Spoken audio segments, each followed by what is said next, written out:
Welcome everybody to the Koochiching County Board of Commissioners regular meeting for Tuesday, April 23rd, 2024. Would you please help me open with the Pledge of Allegiance?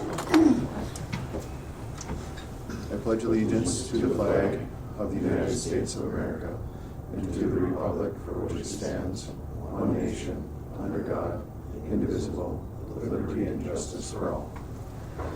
Thanks, everyone.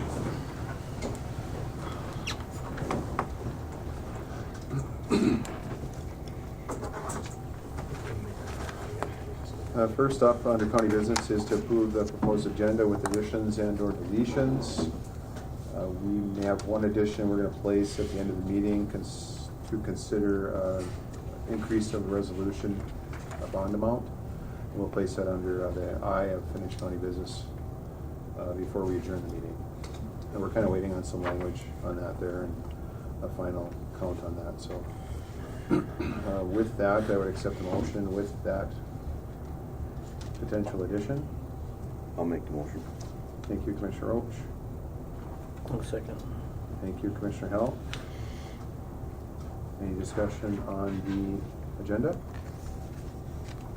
Hearing none, I'll call the question. All those in favor signify by saying aye. Aye. Aye. Opposed? And the motion carries. Thank you. Next up is to approve the minutes from the April 9th, 2024 regular meeting. I'll make the motion. Thank you, Commissioner McIntyre. I'll second. Thank you, Commissioner Roach. Any discussion on the minutes?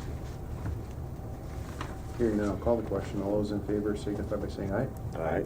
Aye. Opposed? And motion carries. Next up is financial business. Chair would accept the motion for items A, B, C. I'll make the motion. Thank you, Commissioner Hell. I'll second. Thank you, Commissioner Roach. Any discussion on the claims? Hearing none, I'll call the question. All those in favor signify by saying aye. Aye. Aye. Opposed? And motion carries. Excuse me. The next up is ratified Sheriff Department claim.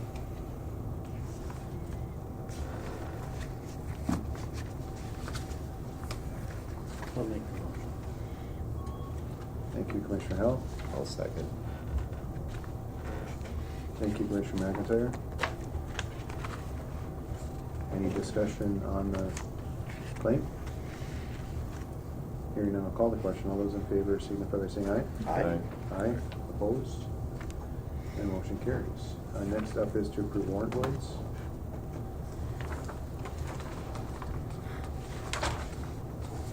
Which I believe the wrong amount.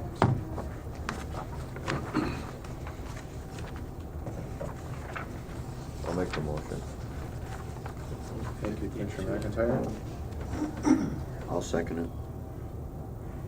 Thank you, Commissioner Roach. Any discussion on the voids? The correct amount. Correct amount?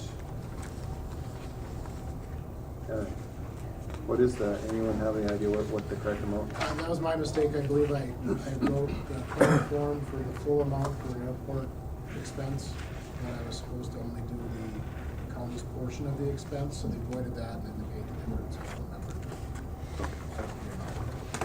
remember. Right. Any further discussion on the voids? Hearing none, I'll call the question.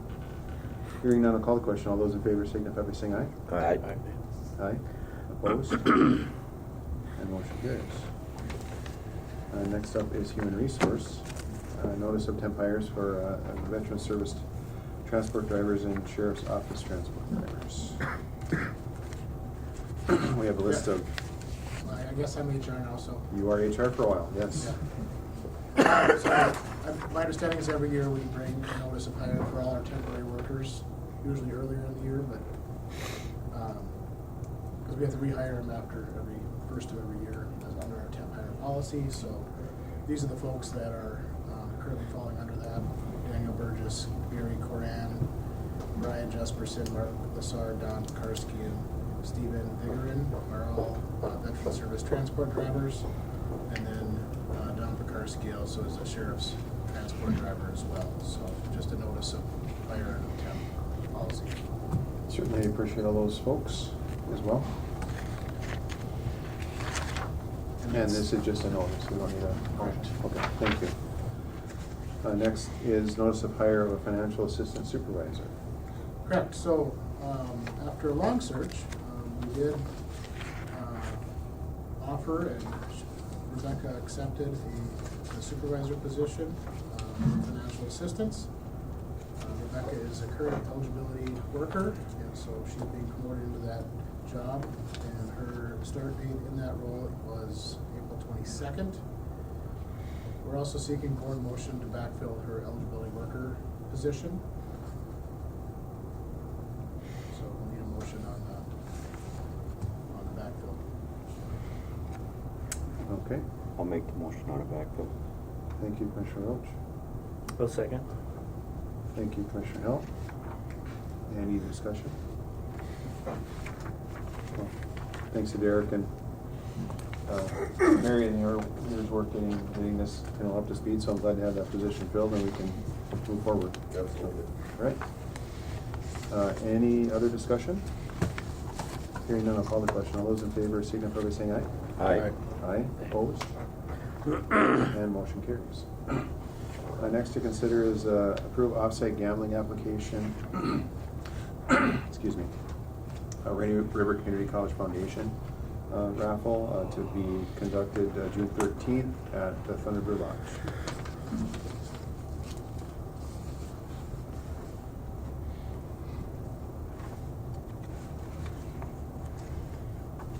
I'll make the motion. Thank you, Commissioner Roach. I'll second. Thank you, Commissioner McIntyre. Any discussion on the application? Hearing none, I'll call the question. All those in favor signify by saying aye. Aye. Aye, opposed? And motion carries. Next is a notice of 2024 pay equity audit compliance. And I'll let Adam explain this. We went back and forth there once with this. We brought it to the board for board approval to approve the report that we submitted to the state. So every 3 years, we're required to submit a pay equity report, basically showing that there's equity in our pay grades and people in those positions. And measurement is to make sure that women aren't paid less in similar ranked jobs than men are. So if you guys approve submitting the report, this is just a notice that the report came back and we cleared, we passed. Our pay equity is passed, so just wanted you guys to know that that process has been closed until we do it again in 3 years. Excellent, good work. Thanks, everybody. And that's just a notice. Correct. Next up is to adopt airport grant resolution. So we will have a contribution of $8,415. And this is a part of the fuel farm design and relocation. I think this is probably one of the last ones. Would you say, Rick? Yeah, On that? that should be the final, I believe, on the fuel farm out there at the airport. I believe there was 3 different grants for that project. Kyra did say that the state didn't send her this till late. Okay. There's a note down there that said, so I questioned, I said, didn't we already do this? And, no, she said this, we approved the other ones back in 23, so this is kind of hanging out there for that, so. Okay. Great. That'll be wrapped up. I know that's pretty much all done right now, right? Yep. It's all been wrapped up, so there's some. The only thing left to do out there is pull the tanks out of the ground for the old fuel farm, but that's on Thor. Okay. All right. Sounds good.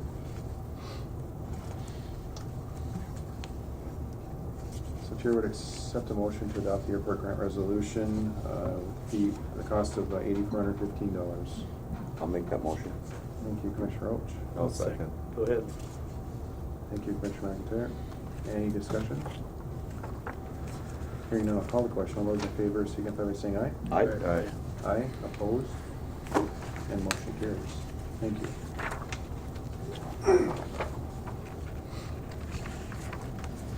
Next up is consider jail construction bid packages.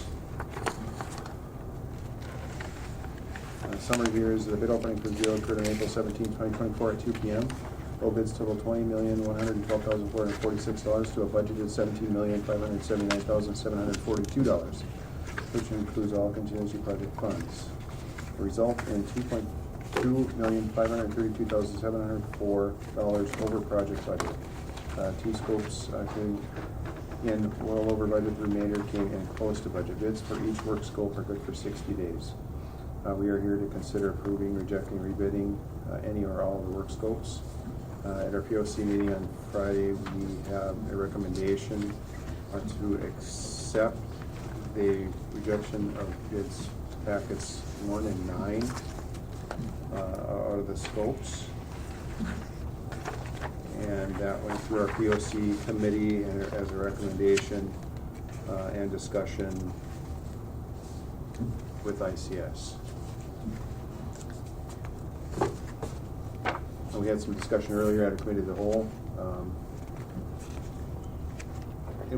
Again, we're right at our capacity here for our borrowing power, to be quite honest, without revamping, lengthening the term.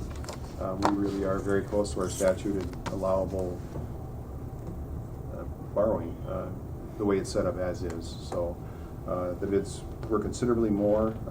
For whatever reason, I don't know, and I can't speculate because that's not my specialty.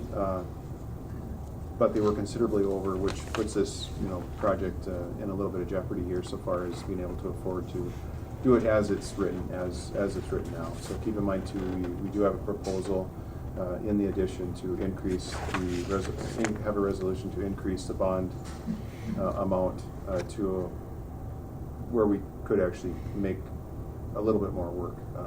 However, that involves extending the term. So we have a bond as well out right now of $10 million that we've actually paid, I think, a payment on already, and I think another one's coming due here. So we're invested in this project, and so I guess I turn it over to the board. Or any questions or comments or concerns, we can have discussion, whatever you like. So.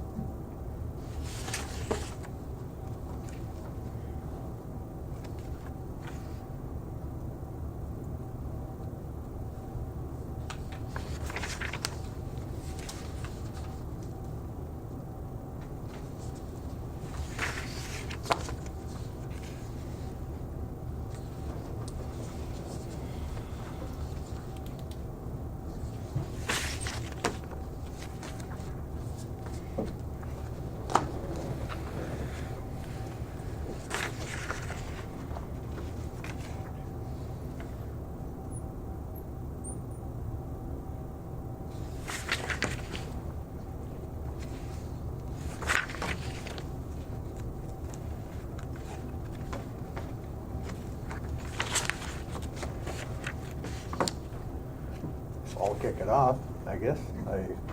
I feel like the bids were high. I also feel like, excuse me, I forgot his name, but I think he makes a very good point. But I don't believe that we could separate 1 and 9. I think you have to reject them both. Or neither. And I'd be willing to listen to the opinions about rebidding them all. I don't know if anybody has an opinion on that.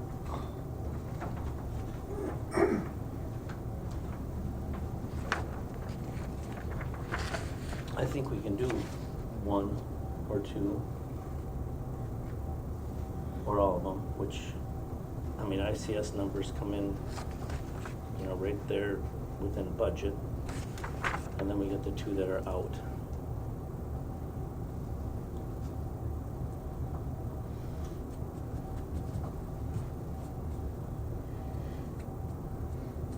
And it's taxpayers' dollars that we're looking for to save. Hopefully by separating them, they're gonna have additional mobile costs, all the contractors, if they separate it out, so that's gonna be a change. So if we go out for bids again, hopefully we have a savings there. But being, like I say, with the other ones, the engineers' estimated values on the other ones were within, but these two, something maybe did go, you know, was overlooked, or, you know, I guess I'm not sure. And ICS has a recommendation. That's all I have to say for now.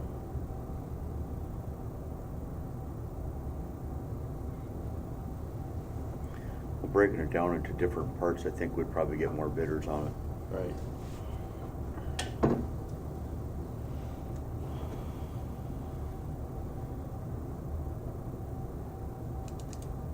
But does that mean it comes in cheaper? Doesn't mean it's gonna come in cheaper.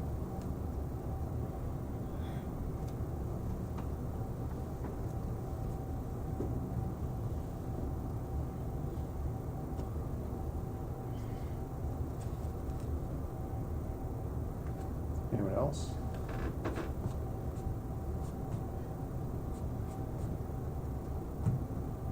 Commissioner McIntyre?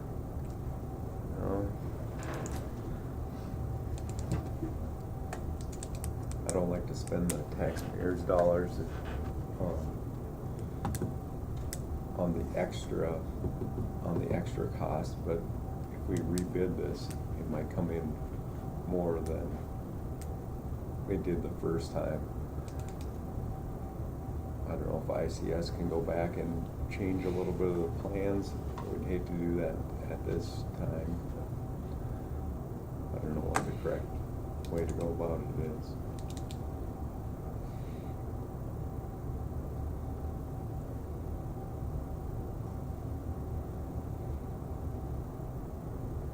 Yeah, and we, like I say, we have 60 days here. The clock is ticking from, bids were open last Wednesday. And the timing on this is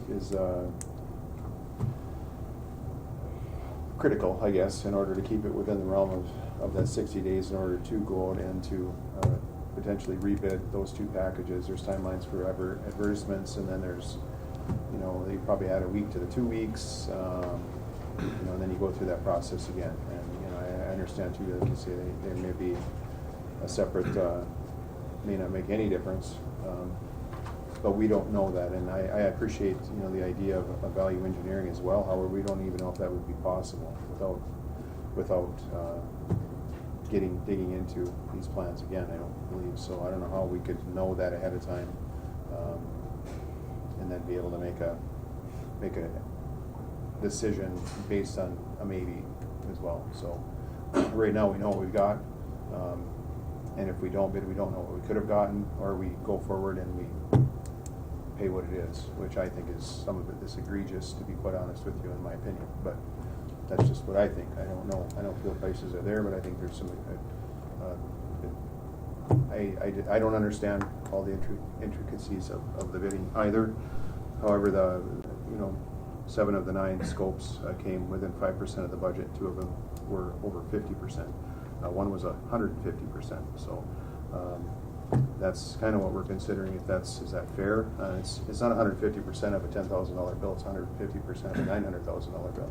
So that equals out to be like $1.3 million.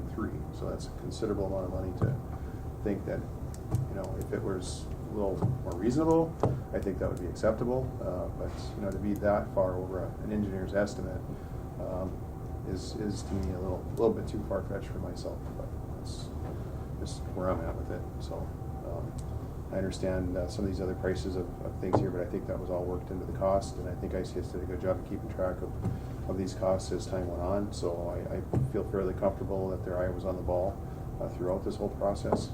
So I do feel comfortable with their estimate of what it potentially could cost. So understandably, there's going to be increases for certain reasons here and there, and obviously the amount of work that's out there obviously could increase this as well. So is it the actual cost of the supplies, or is it actual cost of the labor that you have to get here to get it done? So that's something too that I guess I don't understand, and I don't know,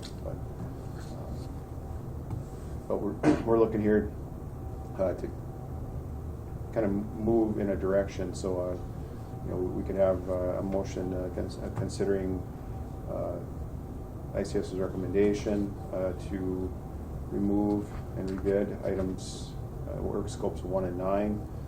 We could accept all of the work scopes. We could, I suggest if we were to reject any of the work scopes, I would hold on any of the other work scopes. I wouldn't approve any of the other ones until we know what those final costs will be. Because if we reject one and it is unaffordable or not appropriate, then all of this would be for naught, honestly. Then they would all then go out to rebid. Please, Mr. Chair. Yes, please.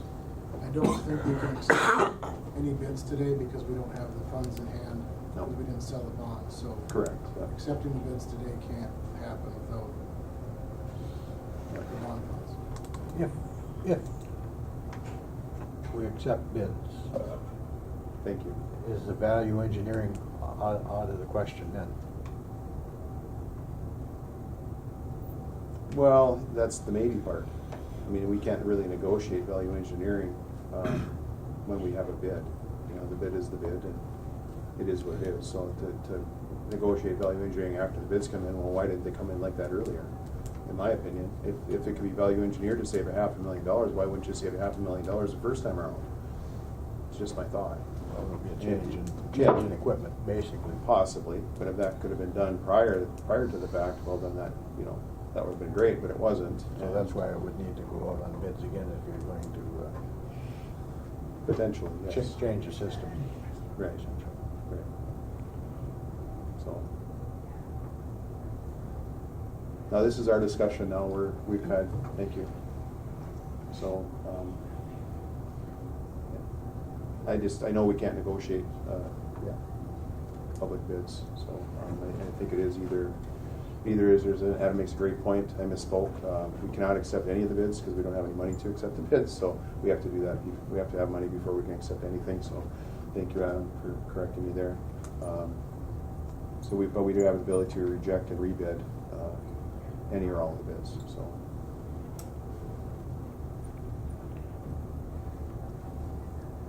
And it's a tough decision. It's not going to kill the project necessarily either. And if the bids go out and they come back the way they are, well, then we'll have to have that discussion again. So essentially, we are, hoping for better numbers by accepting the refusal of 1 and 9. We're hoping to get better numbers, and it is taxpayers' money. It is the money of the folks here, and it is 100% as well. 100% county funded too, by the way. There is no state or federal money involved in this. This is all local taxpayer money that we're doing here. So that's got to be a consideration to doing these too, because the folks can only afford so much, and I think that's our responsibility is to try to keep that where we can. Now, if it's out of our control, and then our hands are kind of tied though to a certain extent. I mean, we have certain things that we need to do in order to get that up to compliance. So I understand that difficulty too. So we're in a bit of a pickle, in a tough spot here. But I think that's one of our responsibilities is to really keep track of the funding and what we can afford. And I think we've done that. I think we've done a good job of that so far. So I think we have looked at every possibility and picked a direction. I think we went in a good direction, and I think everybody involved has done a great job following, to the most part, aside from inflation and the hiccups that come with some of the things that we've dealt with in the last couple of years. Done a great job, but we will need some type of movement here. So. I would make movement that we go with ICS's proposal of rebidding number 1 and 9. Motion by Commissioner Roach to recommend accepting rejecting bids 1 and 9, as per ICS recommendation For rebid. for rebid.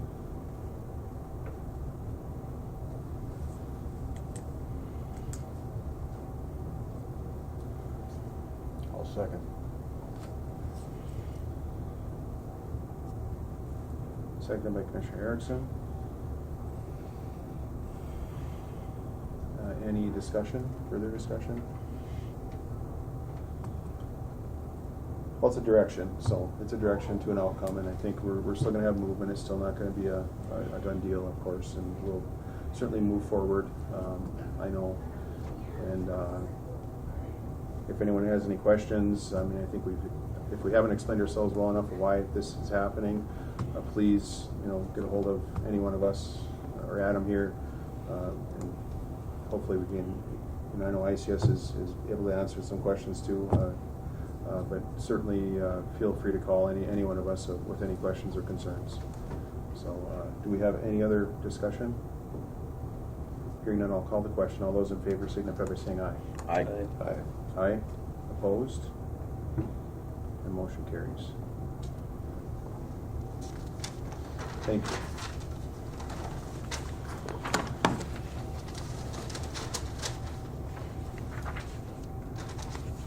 And next up is information IS, and Justin, how are you doing? Morning, Commissioners. Mr. Chair, Yes, please. we skip 9. Taxing district. Yeah, Oh, excuse me. we could skip that. Pardon me, Justin, sorry about that. That's okay. Is there someone here for that? No, you can. Here's mine. Okay, I'll hang out. Next up is consider request for ambulance taxing district.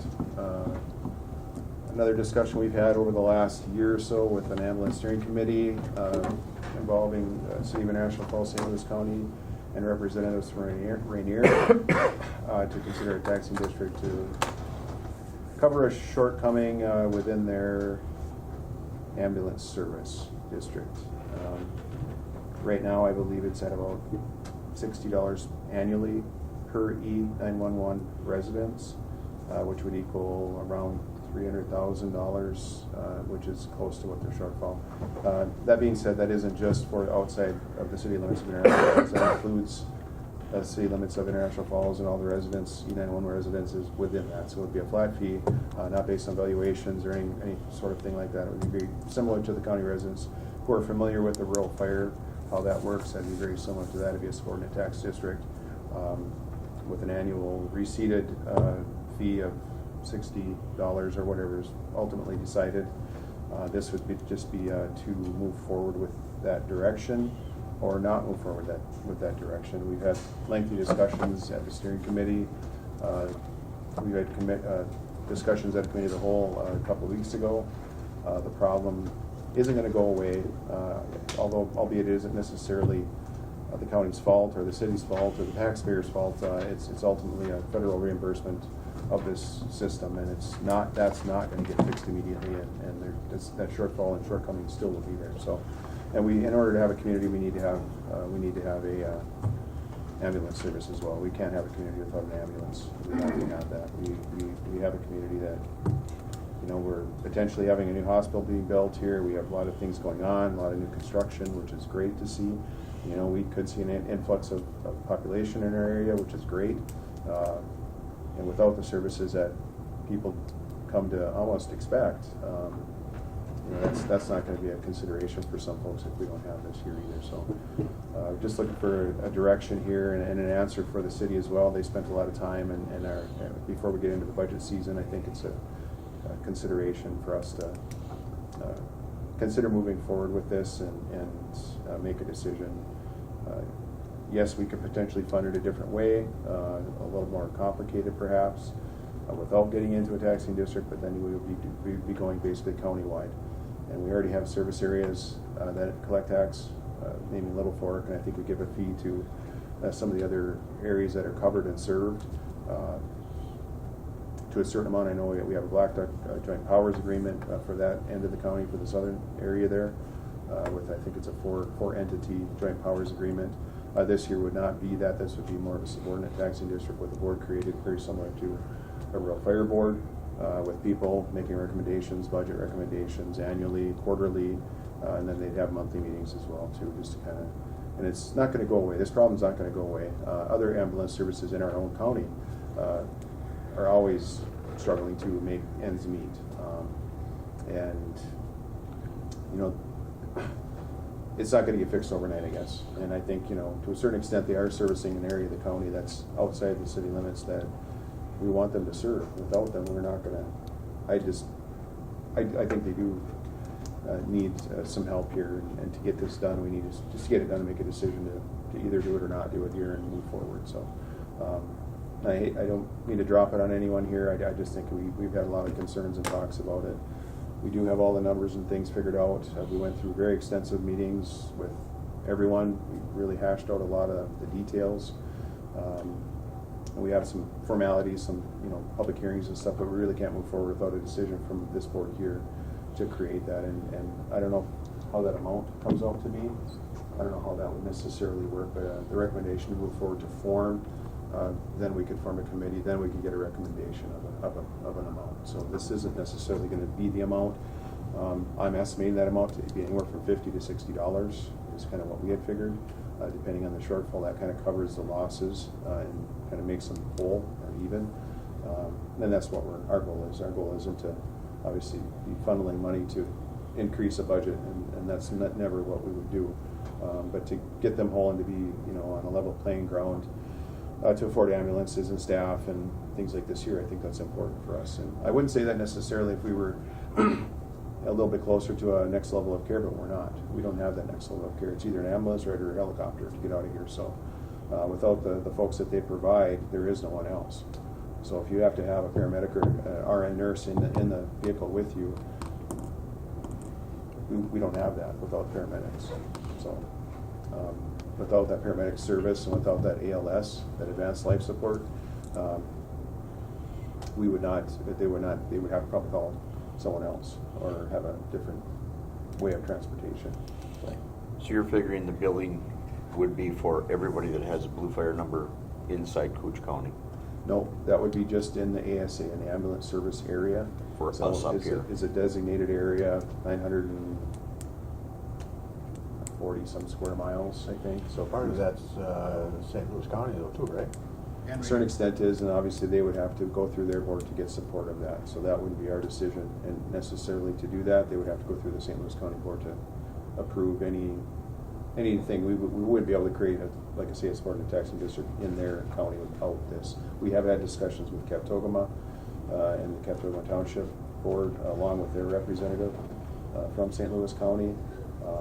And again, we could meet again. Obviously, we would, if they were to move forward, we would have public meetings with them again too. So, but this is just to get the ball rolling here. We're getting into April, May, June. I think we have till about July 1st to get this. If this were to move forward in this direction, I think July 1st is kind of our cutoff deadline with this. So, in order to get the paperwork and everything, all the numbers kind of crunched, and it's just to give us a little time here in our offices here to get it done too. So, and then we would consider other ways of what we call delivering this as well, to the people, because that's obviously costs funding too, and we could do a similar model to similar to the rural fire. What that is, basically, we could create a board or call it whatever you like, and get an estimated cost, and that's what you do. So, but we've been kind of holding off on this until we did have a board here, a full board actually. We did have a full board in discussions early on. Then our board actually was still, we had 3 people on our board. So, and if we feel comfortable enough with this year, and at the time, I personally and the other people did not feel comfortable moving forward without the representation of the other 2 members that weren't here in their areas, respective areas too, because every area is impacted. Basically, every area is going to have someone that's going to be a part of this. Whether it's your district, because you'll have a little bit outside of the city limits. Your district, same thing, adjoining to the further southern area. Obviously, us 3, we have all of International Falls pretty much, so all of us are impacted directly too. So, and it isn't fair that they're not getting a fair share of the fee as well. We're using it, and despite the percentages and the calls, and we can go on and on about that too. And I can, because sometimes I don't know that it's necessarily fair of what the percentage of calls, but it's the idea of having the service, having the transportation service. So, and we need to get these folks to the hospital too. We need to get them to that next level of care.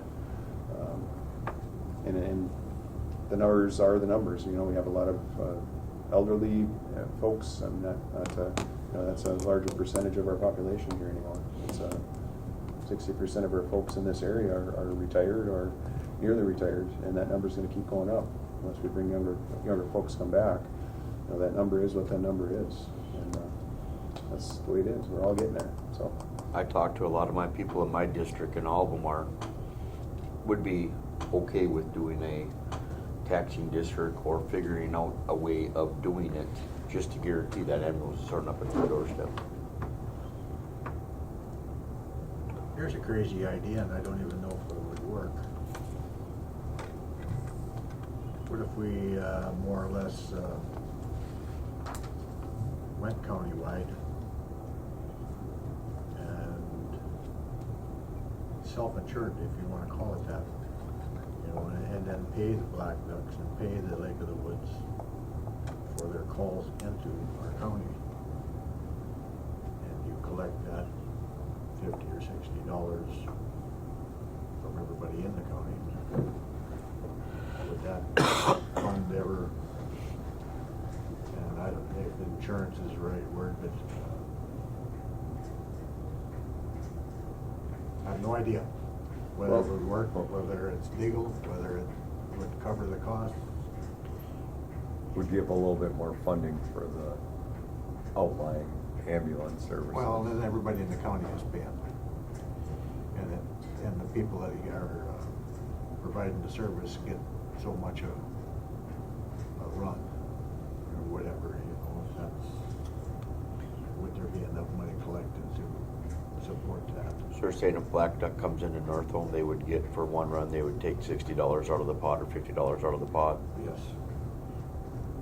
The pot would get billed for serving that area.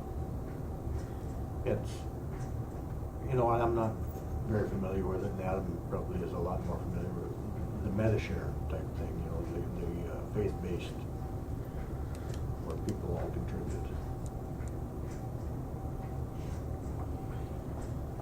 that's yeah. What happens if the state comes back with a little bit of fix? Would that reduce that fee?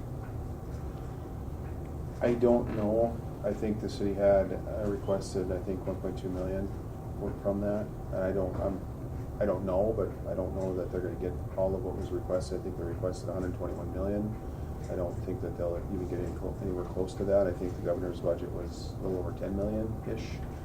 So, I mean, they'll be in the middle somewhere, but it won't be anywhere near the full amount. So they may get a little bit. It sounds positive that that will move forward, but that's a temporary one-time fix.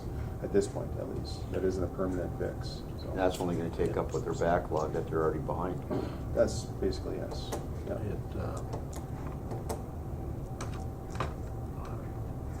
It's not a big issue to dissolve the taxing district, is it?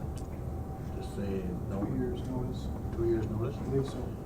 Just say lightning strikes, and the feds actually come up with a solution. You know, do we want to get into something that 2 years is not a long time anymore, I guess. You get to our age, or my age. So, No, that's a consideration. That that thought has crossed my mind. Is we do just a regular levy increase, yeah. and do similar to that. You know, because all of them are. I wouldn't say they're all doing terrible, but they all have their needs too. You know, they all have their transportation needs and their equipment needs and ambulance needs, and ambulances are about $300,000+ per ambulance. So it's. Do we have a map of service areas? I mean, I'm not even aware if western Koochiching County is paying into the Lake of the Woods ambulance or not. I don't know. And if they are, where is that line? You know? So we have all of that information. Yep. It'd be helpful to see that, but I mean. We could consider as well as to consider either a levy or a subordinate tax district.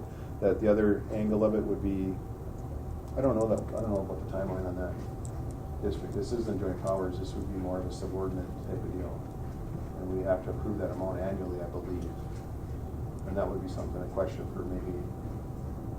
to ask on that. I guess I'm not sure. We had that discussion at a management committee meeting. I know Jeff weighed in on that option. I don't know if you remember, Jeff. I know we didn't think we could do a subordinate taxing district based on us not providing the service. Right, that's my recollection, but it's foggy at best. You know, a countywide levy is an option, but we have, Little Fork and Black Duck has already have a taxing district, so if we levy them on top of their current taxing district, they're gonna be charged twice. Right. Where, 2 years.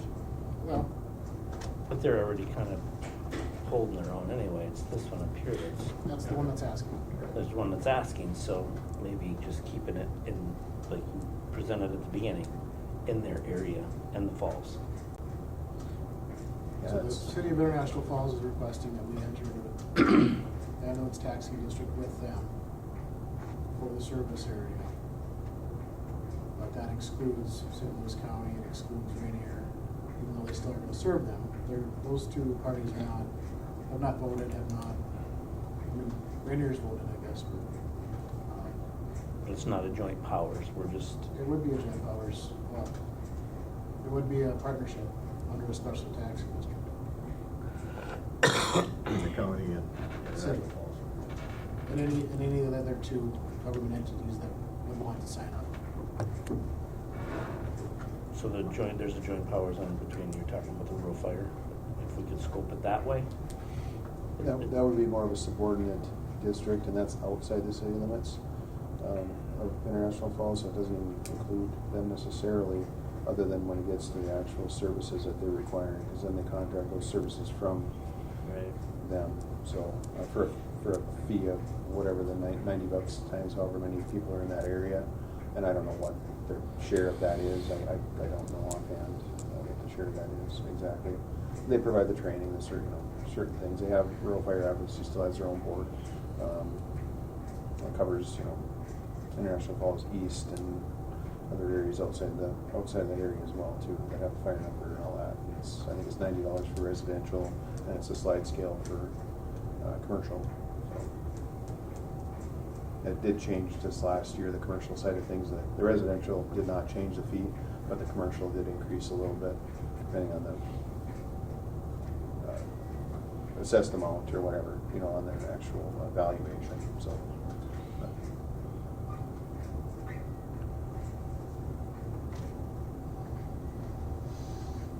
All good ideas. I like the countywide one too, I think maybe that's more of a longer range thought to incorporate over time. Because I think over time, there's gonna be unfortunately, less and less people available to do this type of stuff. And Commissioner Skoye and I actually discussed that too a couple of years ago, of including certain areas of his area too, because of that concern of not having people to respond in that area. So, and to be able to have that coverage. So that is a consideration, and it can be expanded. I think these types of things can be expanded. However, that's not, I don't think what we're asking right now. But I think, It was just a thought. We need solutions, and it's not something that would happen right away, for sure. no, and then that is a good long-term solution. That's a great long-term solution, because they will need that service. Whether there's 1,000 people living there, or 500, or a couple hundred, you're still gonna want that service. So, that's definitely a good way to think, because that's what it's gonna be in the future, I think. So, moving forward. I mean, right now it isn't that way, but I think as time goes on, it will be. So, it's inevitable that it has to be that way, otherwise you won't have that service. And come to grips with that idea of having to do it, that's what, you just gotta get there too, so. I think the county-wide tax would be a better way to go, and then separate it per run, per ambulance service. For North Home, for Big Falls, for Little Fork. And for International Falls. I'm not even sure that the people in North or Big Falls would agree with that. They might be very comfortable with the service they got right now, you know. And I agree with Ricky, and I've heard the same thing. I don't think there's anybody in the county that will quarrel with paying for ambulance service. It's just how, you know. And whether the dollars, living where we do has some downside. But you go into it knowing that, right? I mean, that the ambulance isn't next door. And so then it becomes a matter of dollars and cents to provide that service.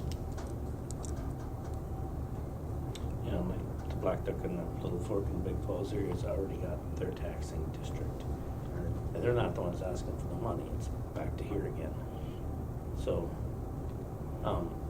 you know, moving forward, this is fine, it's just what is it gonna look like? You know, what's, you know, we'll make the motion moving forward, but we don't know what it's really gonna look like yet. Yeah, I'm anticipating what it would be is very similar to a rural fire. There would be a board established that would come back and give this board a recommendation of an annual fee. And then whatever that would be discussed again, and then that decision would be made here again. And I believe that's an annual review of subordinate districts. Every year. Every year, yeah. Are we talking about, I mean, I'm thinking we're talking about an ambulance taxing district jointly with the city. You're talking about subordinate taxing district. I don't know that we believe we can do a subordinate taxing district based on previous conversation. So I want to make sure we're talking about the same path forward. They're two different things. One is jointly with another government entity, with a separate board, with levy authority, taxing authority. Yeah, And no, can- there would be taxing authority. And Under a joint ambulance taxing district, it would be. It would be, yes. Correct. would we have an out underneath a joint power, underneath a joint I district if we believe had that, to? I believe a ambulance taxing district statute talks about a 2-year out to that arrangement. But then you're indebted to anything that you've agreed to, I believe. Or previous debt? I don't know the legalities around that. I mean, that'd be a lot of exploration. No, I don't think you would incur the previous debt, but for Any debt, And debt going forward? Yeah, you part of the district, and then you find that it's financially unsound moving forward, you've got that, and I believe it is that two-year out, you're still on the hook for debts incurred until you get out. Yeah, and that's not necessarily my intention. My intention is a flat fee, and that's it. There is no obligation necessarily to that, and at least that's my intention of all this, because I don't know if there were obligation, that I would be actually for it. So I would be for contributing a certain amount to this for transportation, but not necessarily for anything else. That would be Right. basically transportation. And that's what I'm with you there. I'm As with you long- there, we too. Just however it's gonna look, right? Or how are we gonna manage, how are we gonna do that? Okay.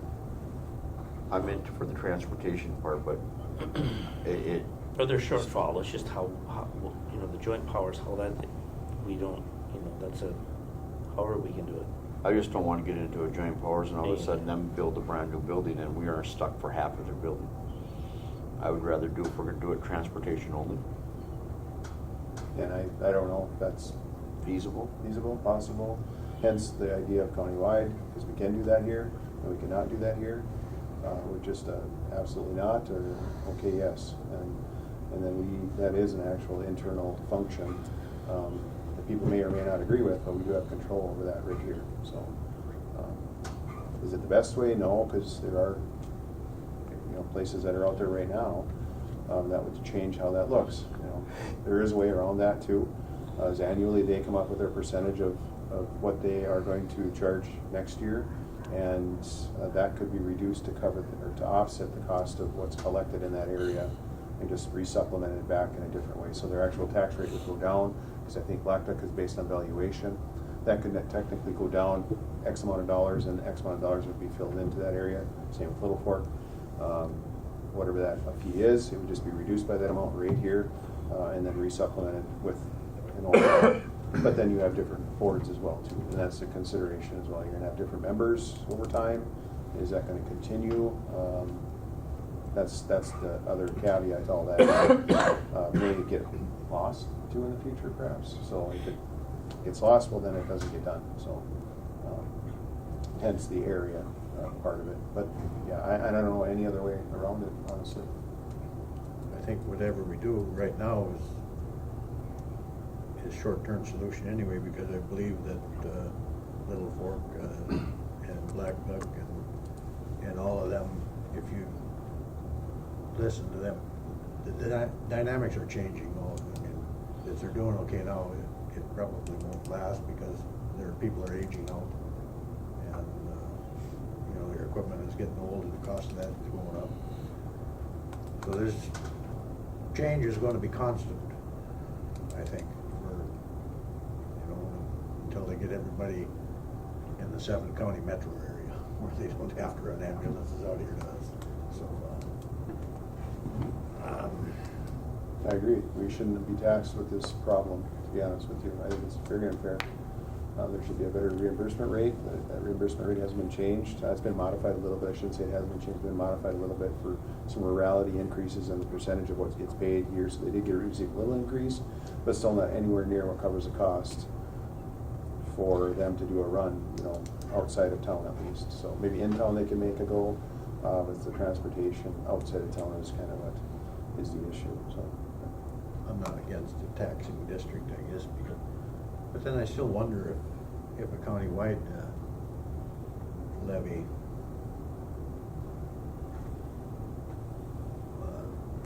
very well might have support, even on top of the taxing district. You know? I wonder that too, because I know they have fundraisers to make ends meet, to buy stretchers, and they have fundraisers to do all that. Takes people, time, effort, dedication, which they have, and they still are just, it shouldn't necessarily always be that way. They should have the supplies that they need to, I believe. I think when you're doing a business like that, you need to have what you need to have in order to get where you need to get. So, but You could frame it a little different too, maybe. Well, I mean, you know, obviously, we keep talking ambulances. First responders in this county are critical. And I'm not sure that they're, you know, flipping pancakes. I had a free will to get money to. I mean, that concerns me a little, because they are critical out once you get outside of them. they would be included in this. So if it were a county, you know, countywide type area, if their area is covering first responder area, well then that first responder area group would get whatever percentage of that too. So that's my thoughts too, is we need these people everywhere, not just in a couple spots.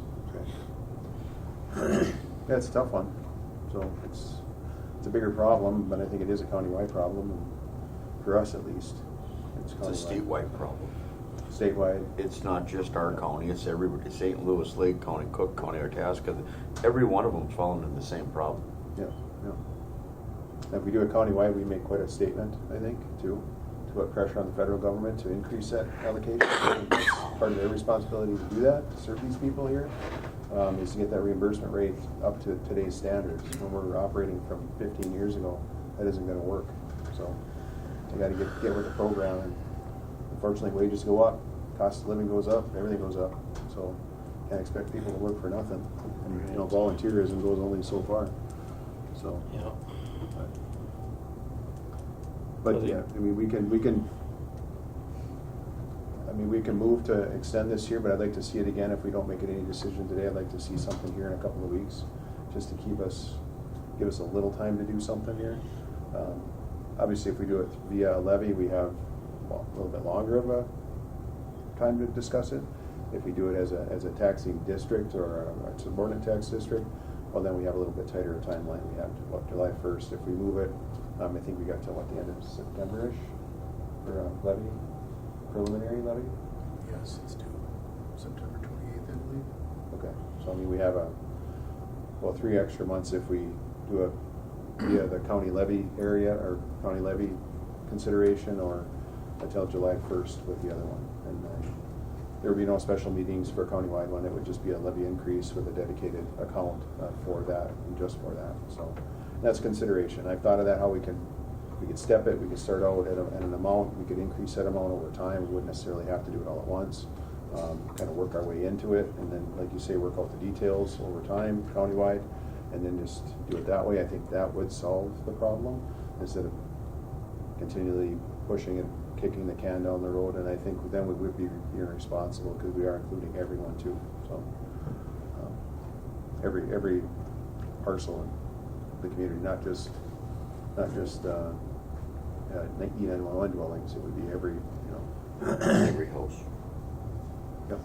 The levy would be based on valuation. Valuation Flat and fee. property. So this would be every parcel, every dwelling occupied or not, above or below any amount, whether it's occupied or whether it even whether it even has occupancy. It'd just be vacant land, it'd be anything. So I think we're gonna be going down that road in time, but again, I keep falling back to the shortfalls here. And the other Black Duck, North Home, Little Fork, would like to probably have some extra money. They have the authority to tax Right, already. that's what I mean, so we're gonna go above and beyond, and I guess it depends on how much we do that levy. If we did, most of it would have to come back here, and if it didn't, then they'd have another shortfall. No matter what, we have the biggest shortfalls right here. Well, I think we need to look at it as two questions. I mean, I think the question that's on here today is valid and probably should be acted on. And then the second part is, do we want to go over top of that countywide? I mean, that's kind of the way I would look at it, but, because I think countywide doesn't solve that problem This one. right now, so, I mean, that's, just my thoughts on that. I mean, because I actually kind of like the idea of a fund, first responders, numerous, probably have to, put a fence around what you could spend it on, but, this board collects and training, recruitment, things like that, I don't know. I think first thing we have to do is get a board. Excuse me? First thing we have to do is get a board. We'll look at it. Well, yeah, I mean, within that area, and that would then beg the question, on a direction, whether it be just for the area that's Covered. this here area, or if that would be a countywide type area. I think countywide conversations can be a little more lengthy. A taxing district? No. Well, just a regular levy collection with what you're talking to, where you have a ride share program or a ride care type of deal, Medicare, Medishare. That would be something, that's a great idea, I think, and it's kind of along the lines I was thinking of, how they keep these places solvent. They need those services, and we need those services, otherwise people aren't gonna wanna live in an area where you can't get an ambulance either, and to your point though too, we live where we live, to a certain extent. A lot of us live here because we wanna live here. Right. Some people maybe have to, but a lot of us live here because we wanna be here, so. We understand that, and if we wanna be closer to better care, well, then we might have to move, too, so. That's the way it is. But for what we have right now, they're serving the area well. I mean, and they're taking people inside of area there from the first responders. You know, they're taking people from that area, they're taking people from the Little area, they're taking people from a pretty good radius, at least south. And, you know, they're getting them to this area here, and then they're doing whatever they do. And then I think where the issue lies is getting them from the hospital to another hospital. That's the shortcoming of that. So it's not even the service necessarily in the community that's the issue. From what I've seen, it's more of the actual transfers when it costs you, you know, $1,000, $1,100 to go to Duluth and back with a crew to deliver someone, and you can only charge $560. It's you know, easy math there. And then that 40% that do have insurance and otherwise that pay a little higher amount, they're just not breaking even with that. That's part of it. So. At least in this one here, and I don't know. I can't speak to the other areas, but I know it's not easy either because they have equipment, like you say, overhead costs that are expensive. That I would treat it as two separate actions. You know, the taxing district and then the levy consideration. You know, we could have that discussion over the summer, whatever you want. Yes, we can. That's a good idea. Like I say, we could start small. We don't have to pour a whole bunch of money into it either. So Exactly. that is a good thought, because then you're going to keep those other ones solvent. You're going to help them at least, and can help them, and have the ability to do that. I think people would appreciate that. So I think that's a great idea. Whether you think so or not, almost everybody's going to need them. You know, over the course of time, or somebody you know is going to need them. Or somebody you know is going to need it. Yeah. Yep. So that's I was in Black Duck yesterday on a Zoom call, sitting full of us, and then little Fork ambulance run through with the lights going, and they don't have the lights going unless there's a reason. So that itself. Yep. So yeah, we can. I mean, we can either act. I know we have considered requests for ambulance taxing district. That would be informing the board, informing the area potentially, and having it come back for approval here. And at the same time, I imagine with an amount and a structure of how to do that would come with it. Whatever. And we kind of have a steering committee already established, and from that steering committee, we would go out and gather community members for a board, and we would create a board, and then that board would be informed of what, you know, the steering committee's been working on, and maybe it'd be some of the same people on the steering committee, maybe it would be additional community members in there too, I'm assuming, and then we would kind of get the outline of it, which is pretty much done. Honestly, the area is already figured out. It's already been an area for many years, of course, but it would basically be the parcel areas, and then the amount it would be to a total amount that would be collected, and that would be how it would go. I don't know if I'm sure there's going to be more legal. I think we have some timelines that we have to have a public meeting, and we have to wait. We have to notice that, of course, and things. But we would first off probably just get the go ahead here today to even move forward and form that next board. We were thinking of having an ambulance, actually, like an ambulance steering committee meeting. Well, we've already kind of steered that one out. You know, we really do have the numbers, and we really do have a lot of that work put into that already. So obviously we'd have to touch base with the St. Louis counties, give them a heads up of what's going on, and the Rainiers obviously too, same thing. They can opt in or out of whatever they choose their choice is, but if we have one partner, we would be able to do this. So that's how that would go. But my intention would be just as a subordinate district with a set amount, flat fee amount is what I envision on this too. Not a valuation amount, but a flat fee amount per E911 parcel throughout the district. So it would be very similar to, I know Rainier doesn't have that. They contribute to rural fire, but they do it through the city council of Rainier, I think, negotiates that fee through rural fire for their area there.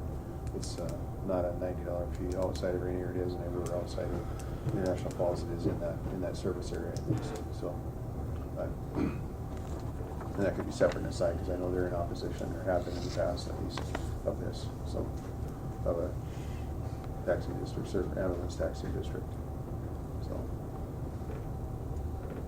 if that sounds okay, I would accept that in a motion to move forward with that. That doesn't mean an amount, that doesn't mean a structure as yet. The structure could be approved and discussed, the amount could be approved and discussed, or discussed and approved, excuse me, and then we would go from there. Getting the board set up, I think, and doing the legal work is gonna be another thing too, so.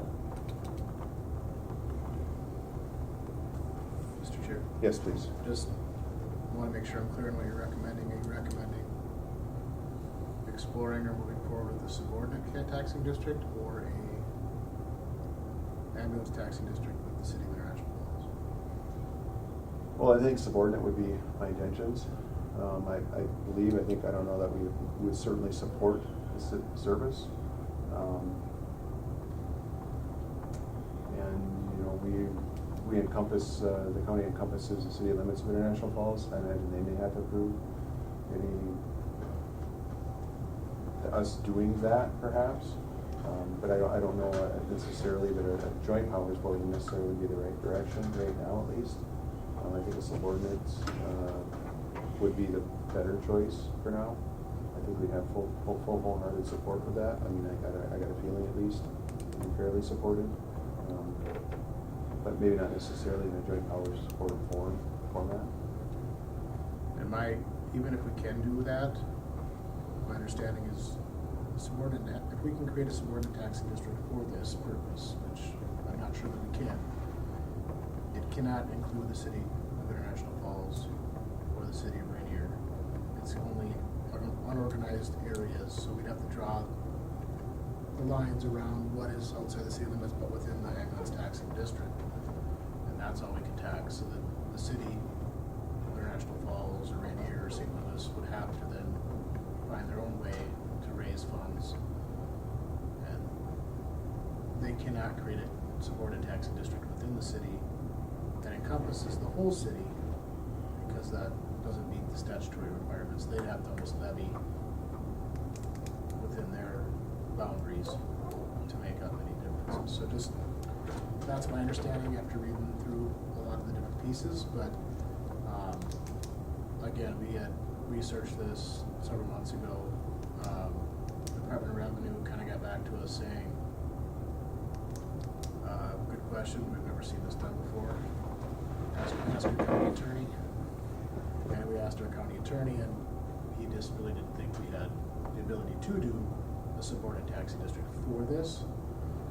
But again, I understand where you're coming from and where you would like to go, and in full support of the service and wanting to represent those outside the city limits for that. But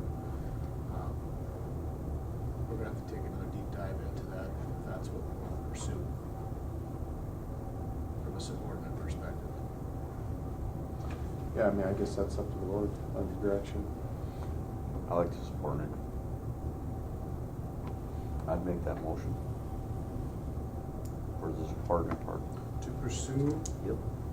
a subordinate taxing district or subordinate district for ambulance. Yep.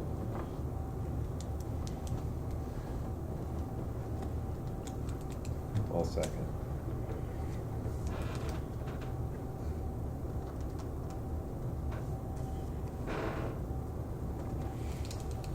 Thank you, Commissioner Roach. Thank you, Commissioner McIntyre. Can you repeat that motion will be?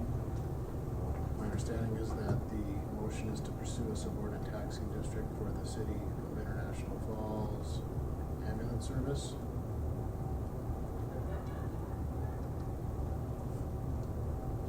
Okay. Is that correct, Ricky, for your motion? That will also help the first responders and stuff too, right?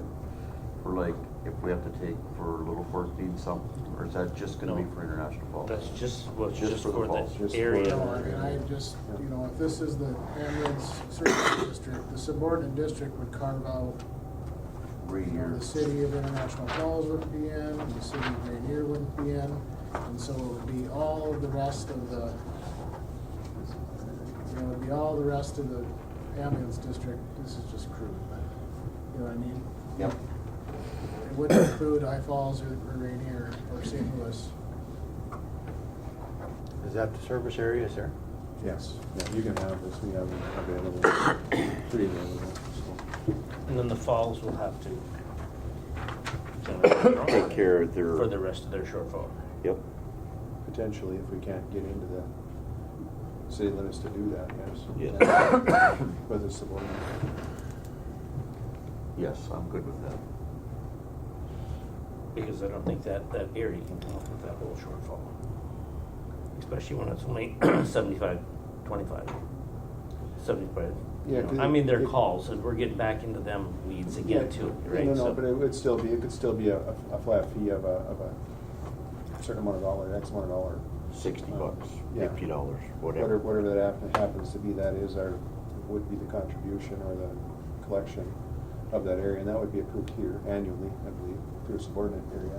We still have to have a board, we still have to have people on that board, there'll be members from the area, commissioners from that area, plus residents, probably staff too would be involved, potentially as well, so, but that's something, that's a movement, that's moving forward too, Right. in a way too. I mean, Yep. it's not a, And anything they get is better than nothing. No, I agree. so that's the route that we'll pursue if we're clear. Really clear. I understand. Okay. All right, that being said, any other discussion? Hearing none, I'll call the question. All those in favor signify by saying aye. Aye. Aye. Aye. Opposed? And motion carries. Got it. Should I have a second then? Yes. Yes.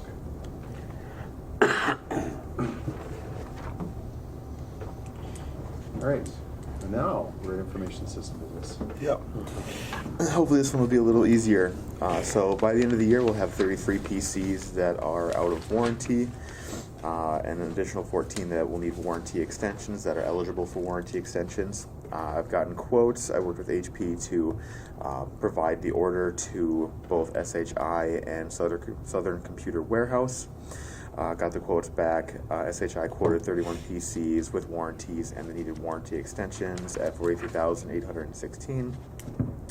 SCW quoted 33 PCs, so 2 more PCs with the required warranties and warranty extensions for $43,008. So my recommendation would be to approve ordering through Southern Computer Warehouse for the cost of the $43,008.56. And this was a budgeted expense.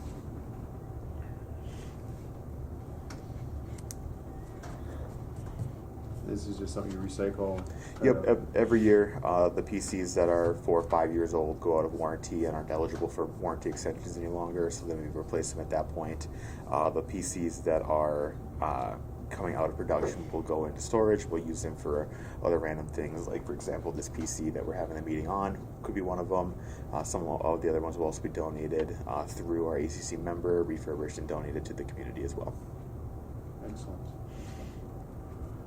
And budgeted expense, and these new ones obviously will include a warranty as well? Yep. The new ones come with, by default, a 3-year warranty, and some of them were eligible to be extended right away, and we went with that where we could. Okay. All right. And we will do that? Yep. Okay. All right. We looking for a motion to accept as presented. I'll make the motion. Thank you, Commissioner McIntyre. Second. Thank you, Commissioner Hill. Any discussion? I will also just comment that a lot of these PCs were purchased at the start of COVID, so this is a kind of a bigger replacement year than average. Okay. This would be a normal annual type of deal, but maybe not quite as much. Correct. Okay. All right. That sounds good. Any further discussion? Hearing none, I'll call the question. All those in favor signify by saying aye. Aye. Aye. Opposed? And motion carries. Thank you.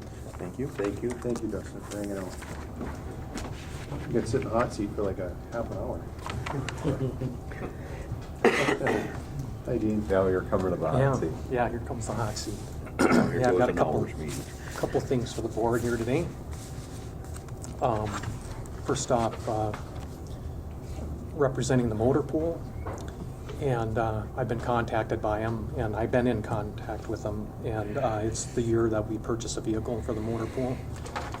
And they're requesting a passenger van, a mini passenger van. And they don't make a lot of them anymore. And so I did a little legwork on it earlier this year, and Rick kind of is a little bit aware of it too there. And looks like we can only get a Chrysler Pacifica makes them. And there are a couple of foreign ones out there too as well, but like Chevy, Ford, all that, they're not in them anymore. You can't find them. It's difficult to find these units actually around. And so this is a budgeted expense for the motor pool this year. I think there's a budget of about $46,000 for it. And so there'd be no selling of another vehicle or anything like that. We're just going to add to the fleet.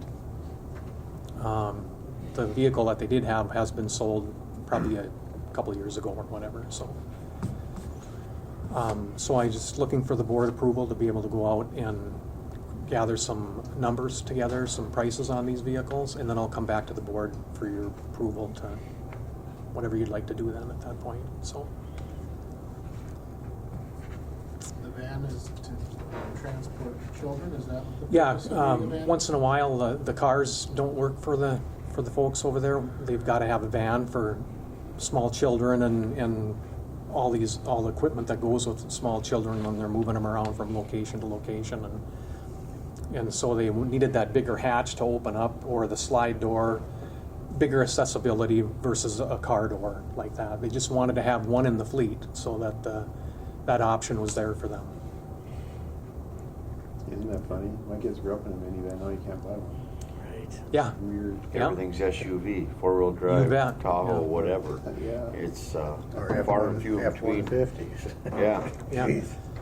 yeah. And to clarify the van now, we're talking about a passenger van, a small one, you know. It's not a full-size van with bench seating and stuff like that, you know. I asked them if they'd want something like that, and they didn't want that. They didn't want the big van, full-size van, so to speak, so. Still had to get people in and out, or kids in and out of there with a sliding door like that. That's so much easier. Yeah, right, correct, so. It's a lot And they nicer. would be front-wheel drive, they would be a lot They want an better. all-wheel drive one, yeah. So it's better in the snow and Yep. like that, ice, and whatever. All right, wishes of the board. I'll make the motion, go out and get some prices. Thank I'll you. second. Thank you, Commissioner Roach. Thank you, Commissioner McIntyre. Any discussion? Hearing none, I'll call the question. All those in favor signify by saying aye. Aye. Aye. Opposed? And motion carries. Great, thank you. Number 2 is, I'm looking for the approval to go ahead with the project of installing more fob doors up in the courts area. This has been a project of 2 years now. We've got a grant to do this project, the Safe and Secure grant. And what it is we're going to do 6 doors up there, and one our own attorney's door, and then one at a court administration door. And the rest of the doors are located in the circumference of around the courtroom. And this has been going on for a couple of years, and I kind of pumped the brakes on it because we didn't know, we needed to gather some more information, because at the time of the jail build, we didn't know where it was coming in at. We didn't know what doors they were going to use. We didn't know what the construction process was going to be, so we held off on it until we know now on how this is all going to unfold. And so I got the go-ahead from them upstairs to move ahead to see if the board would go on this. Very difficult. The key scan system that we have right now is proprietary, and so I took off with it, and I called around, made numerous calls to various locations, and having found that out, I had to move into the Twin Cities area to look around for people, and I was given a couple of phone numbers, Arch Key,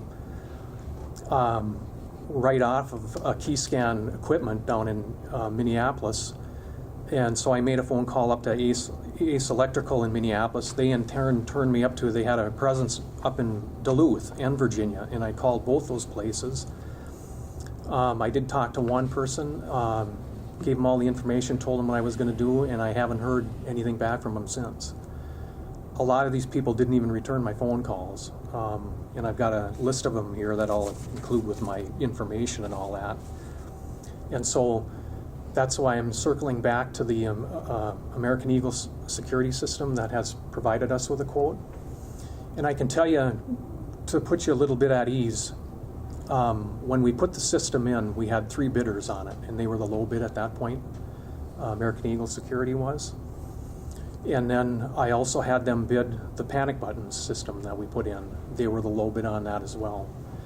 And so I'm confident that they're giving us a good quote here to be able to put these doors in and to take care of this. The Safe and Secure grant expires in June, and so I've got to have something accomplished, I guess, in writing and going forward to be able to capture that money.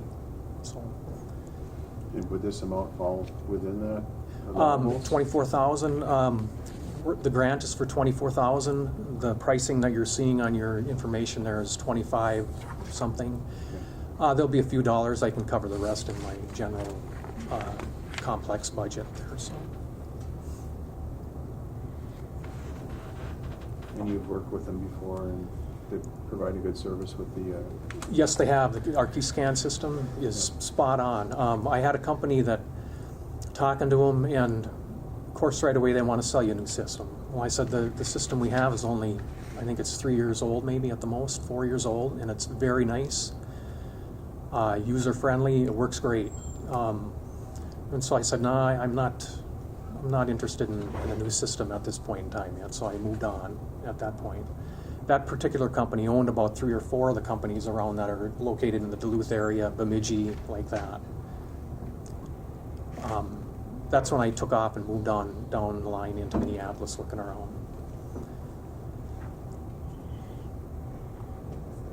And you're looking at, would they be able to get on this year, you're hoping or thinking? Yes, we'd confirm on it, get the paperwork in order so that we can work with the quote or the Safe and Secure Act grant dollars that we have there available for us. It's a matching fund is what it is. 12,000 from the Safe and Secure, 12,000 from the county went into it. So.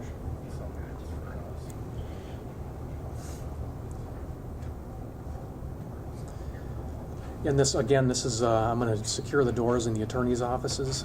They've asked me to do that probably the second year I was here, due to the fact that they've got a high volume of people moving in and out of there that, or by there even.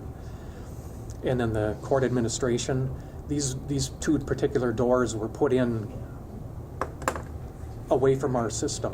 They're just their own door on themselves, a little electric clicker to them or something like that to buzz people in and out. They're not on our system right now, and I'd like to move them into the secure system with the door fobs and be able to issue door fobs and not having somebody with a battery operated that they pass around in their space there to be able to click the door. So.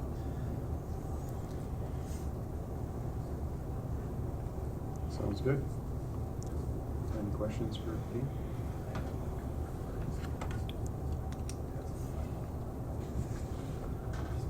So what to consider here is to authorize the facilities manager to request for proposals to expand door control system. And this here, I think, we to accept. Would that Correct. be That's what I'm fair? looking for, is for the board to accept the American Eagle Security proposal to move ahead with the install of the secure doors in the court area. Okay. Okay, I'll make the motion to authorize.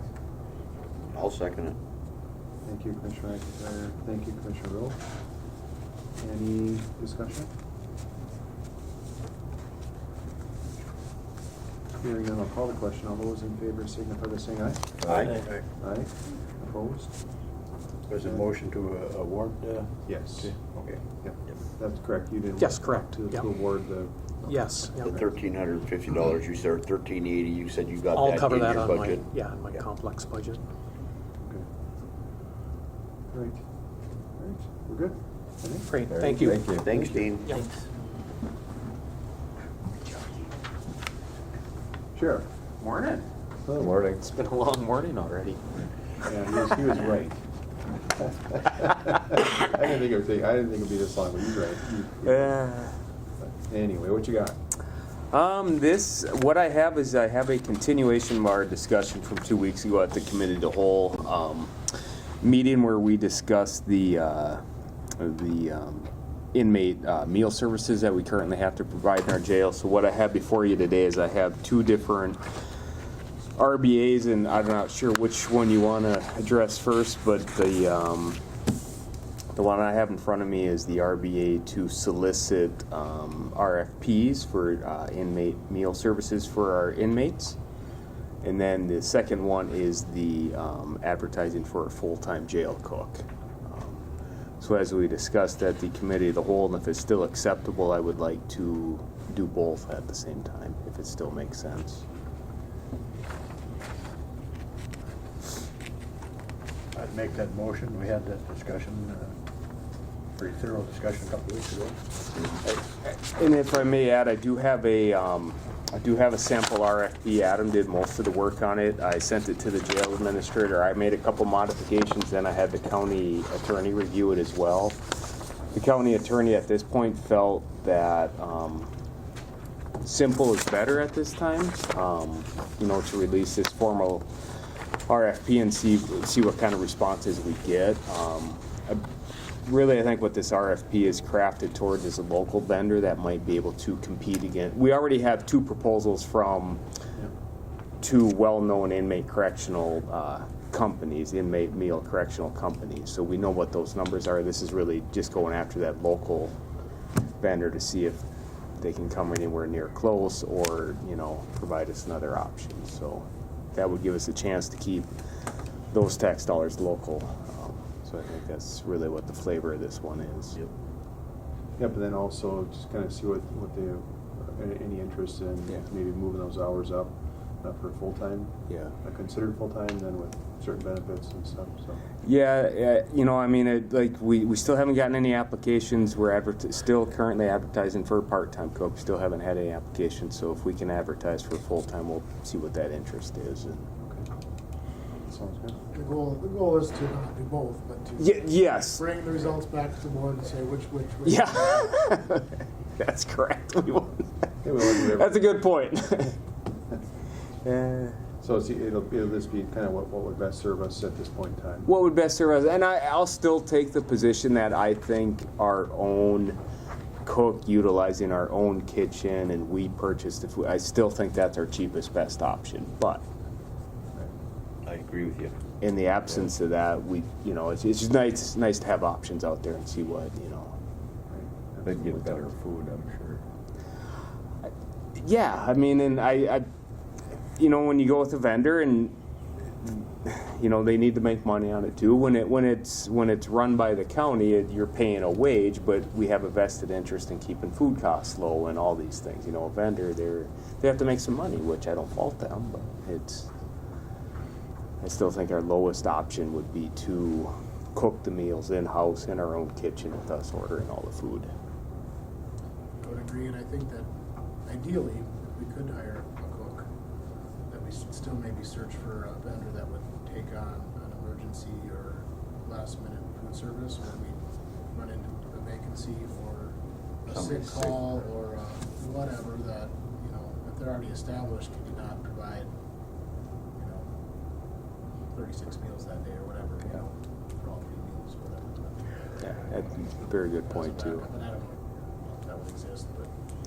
I think this RFP, either we're going to get some really good responses and see what's out there, we're going to get crickets, and then we'll just know that no one locally has the interest in it. So. Yep. Commissioner Erickson, would you like to motion on the first one? I'll have you as a first, if that's correct. It doesn't matter, we can do them both, or if you want to do them separate, I'll do the first one. We'll go so Commissioner Erickson, motion authorize Sheriff's Office to publish RFP for inmate meal services, and do you have a second on that? Second Commissioner Held. We'll do them separate, so any further discussion on that? Hearing none, I'll call the question. All those in favor signify by saying aye. Aye. Aye. Opposed? And motion carries. Next up will be to authorize sheriff's office to advertise for full-time clerk. I'll make a motion on that. Thank you, Commissioner Roach. I'll second. Thank you, Commissioner Hill. Any discussion on that? And I'll call the question. All those in favor signify by saying aye. Aye. Aye. Opposed? And motion carries. We're good to go. All right, sounds good. Thank Appreciate you. it. Thank you.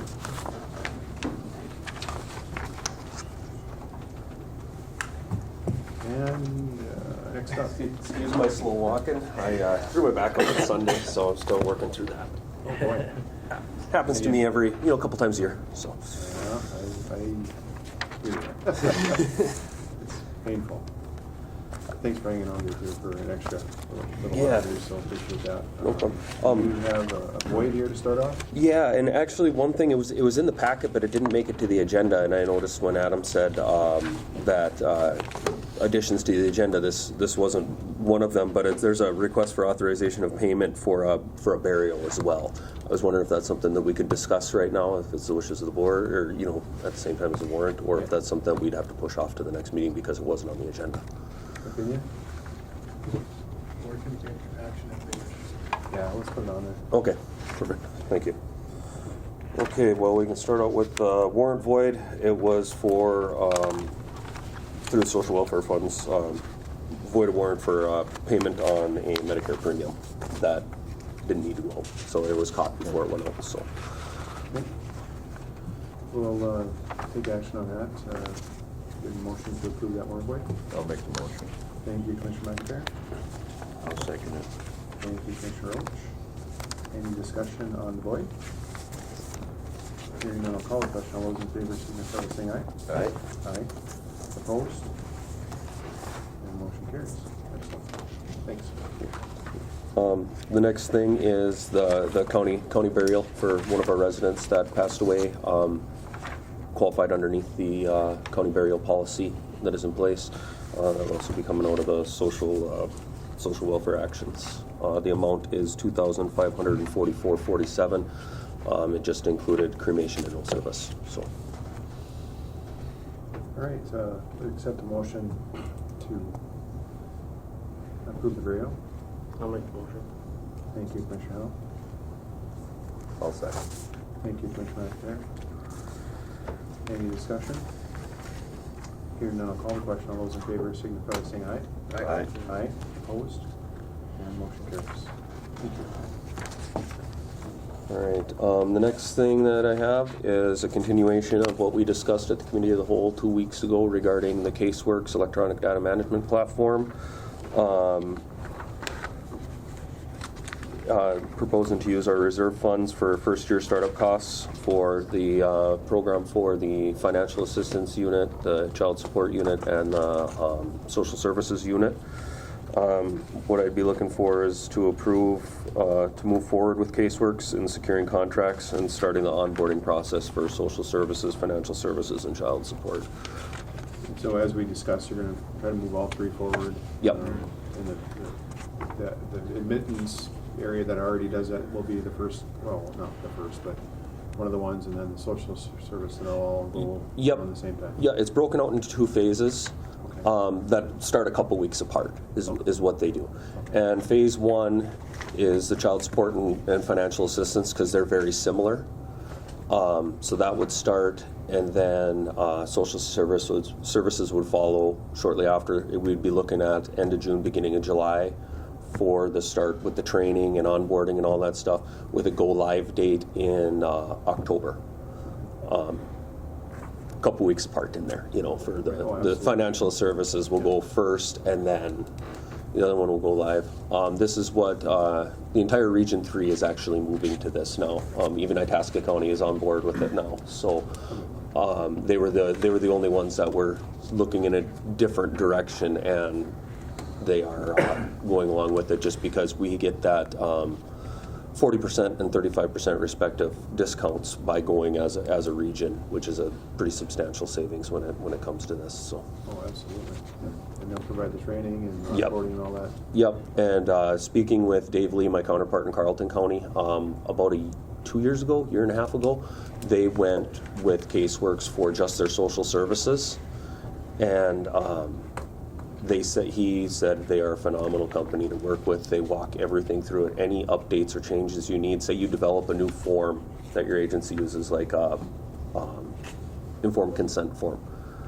You send it to them and it's uploaded into the system within a few hours and it's ready to go right there, to where everything autofills and everything. It should be, it'll increase efficiencies, it'll increase security of the private information that we have. It will allow more client time for our workers rather than being stuck doing paperwork. They will get more potentially billable time with their clients, so could increase revenues because of this. So I'm going to work out some metrics to track that type of stuff and see what kind of efficiencies we are having with it. But everywhere that we've spoken with has basically saying the praises of this casework system. They're currently working in 55 of the 87 counties. After the Northeast region, Region 3 goes to it, they're going to be up well over 60 counties, with more coming on board the way it goes. So it's you can look at the system that we had that is sunsetting at the end of the year on base for over the last 10 years. They're up here, Caseworks was here, and it's just went like this all the way through. Caseworks has a 100% customer retention rate over the last 12 years. They're very responsive to it's designed solely for Minnesota County Health and Human Services agencies. That's what it's designed for. That we are their one customer. So. Mr. Chair? Yes, please. A question for Derek. Yeah.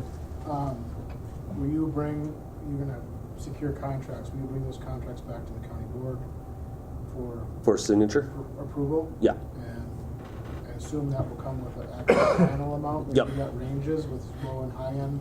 Yep. For implementation? And then my last question was, the kind of the costs we're looking at are after the discount and after federal reimbursement. So are we gonna have to pay a higher fee? I mean, how long does it take to get that federal reimbursement back on implementation costs? I'm not sure on the time that it takes to get the federal reimbursement back. That's something I have to check with fiscal about. But what we would be covering the costs up front of the amount, and then we would get federal reimbursement. I know the amounts for anything to do with child support is 66%, anything to do with financial assistance is 60%, and anything to do with social services is 45% federal reimbursement on all those pieces. So it'll come in, that's why they give that range there. But yeah, I'll get final numbers of what it'll be, and then we will be able to get a final reimbursement number as well from the federal reimbursement. So bring all those exact costs and contracts back, so Yeah. Yeah, I'm looking for approval to move forward. move forward with the contracts and get those in place and bring them back for final approval. Sounds good. Wishes of the board? I'll make the motion. Thank you, Commissioner Howell. I'll second. Thank you, Commissioner McIntyre. Any discussion or questions for Derek? Good work. Sounds like a good plan to me. Yeah. Right. Yeah, Thank you. Yeah, it'll be, we got a lot of people that are real excited about this system after talking with other places that have already installed it. So it'll be a good thing for not only our workers, but for the people we serve as well. Great. Very good. We could be left in the dark if we don't. Yeah. Yeah. And fingers crossed the legislature decides to throw some money counties' ways out of that $200 million that they allocated for state systems. I know that's one of the max priorities this legislative session, that, okay, we're going to throw all this money at the state systems, but no money to the counties to keep up with the state systems. Okay. So fingers crossed that happens. That's one of the big legislative priorities. So. All right. Next one. All right. Well, if there's no other discussion, we have a first and a second for the approved moving forward Caseworks platform of electronic data management system. If there's no other discussion, I'll call the question. All those in favor signify by saying aye. Aye. Aye. Opposed? And motion carries. Onward to the opioid committee. Can you start? Did you want me to start with a brief overview? Yeah, I got that. Okay. Just to refresh everybody, Minnesota joined a $26 billion multi-state settlement against pharmaceutical distributors in 2021. It's going to bring in about $300 million to the state over the next 18 years. 75% of the funds are allocated to counties, and 25% is going to the state. We will be getting, Adam, I believe you have that amount, how much we will actually be getting total over the 18 years. It's estimated because there's still companies or pharmacies that are coming on board, but they have an estimated table. It's the second page of the packet there. So we're looking at getting about $545,000 between now and 2031. Yeah. Just sure. Yeah, so we have $143,000 in the account right now. With the approval of 24 budget, you guys approved $25,000 of that going to the treatment court as an apportionment. Otherwise, the difference will be the balance we currently have. So looking at about roughly 20 to 30,000 a year if the payments come in like they're scheduled. There have been some that have been coming early, so it can be more, it can be less, but there's no deadline on when these funds have to be used, obviously because they're coming in through such a extended amount of years. Different strategies, it's spelled out what you can use it for in the memorandum of agreement that was signed with the state. So yeah, that's just kind of an overview on that. They have priority areas that they want it worked in. We'll be talking about some survey results after that, but do you want me to go into the survey results first, or did you want to talk about the RFP Let's first? do the RFP first. Okay. So we have a committee put together for opioid settlement dollars that we've been meeting probably since December. Yep. And that includes myself and Derek, and then Bobby Savona, Gene Anderson, and then Tara Besh has joined as well from Public Health and Human Services. We had Derek put a call together with countywide stakeholders, schools, government, treatment, law enforcement, the whole kind of works for stakeholders related to opioid use or misuse. Explaining the process, kind of explaining that we're looking to put an RFP together. I think we brought it to the committee of the whole here several months ago. And we've been working on putting together an RFP package for the board to review and approve. So that's what's in your packet today. And I'll go through it high level, but if you have questions, please let me know. We had looked at some other counties that are a little ahead of us in the process. Not too many really are. No. But this is fairly new. So basically what we are proposing is or requesting is approval for this RFP process. So the RFP process materials are in your packet.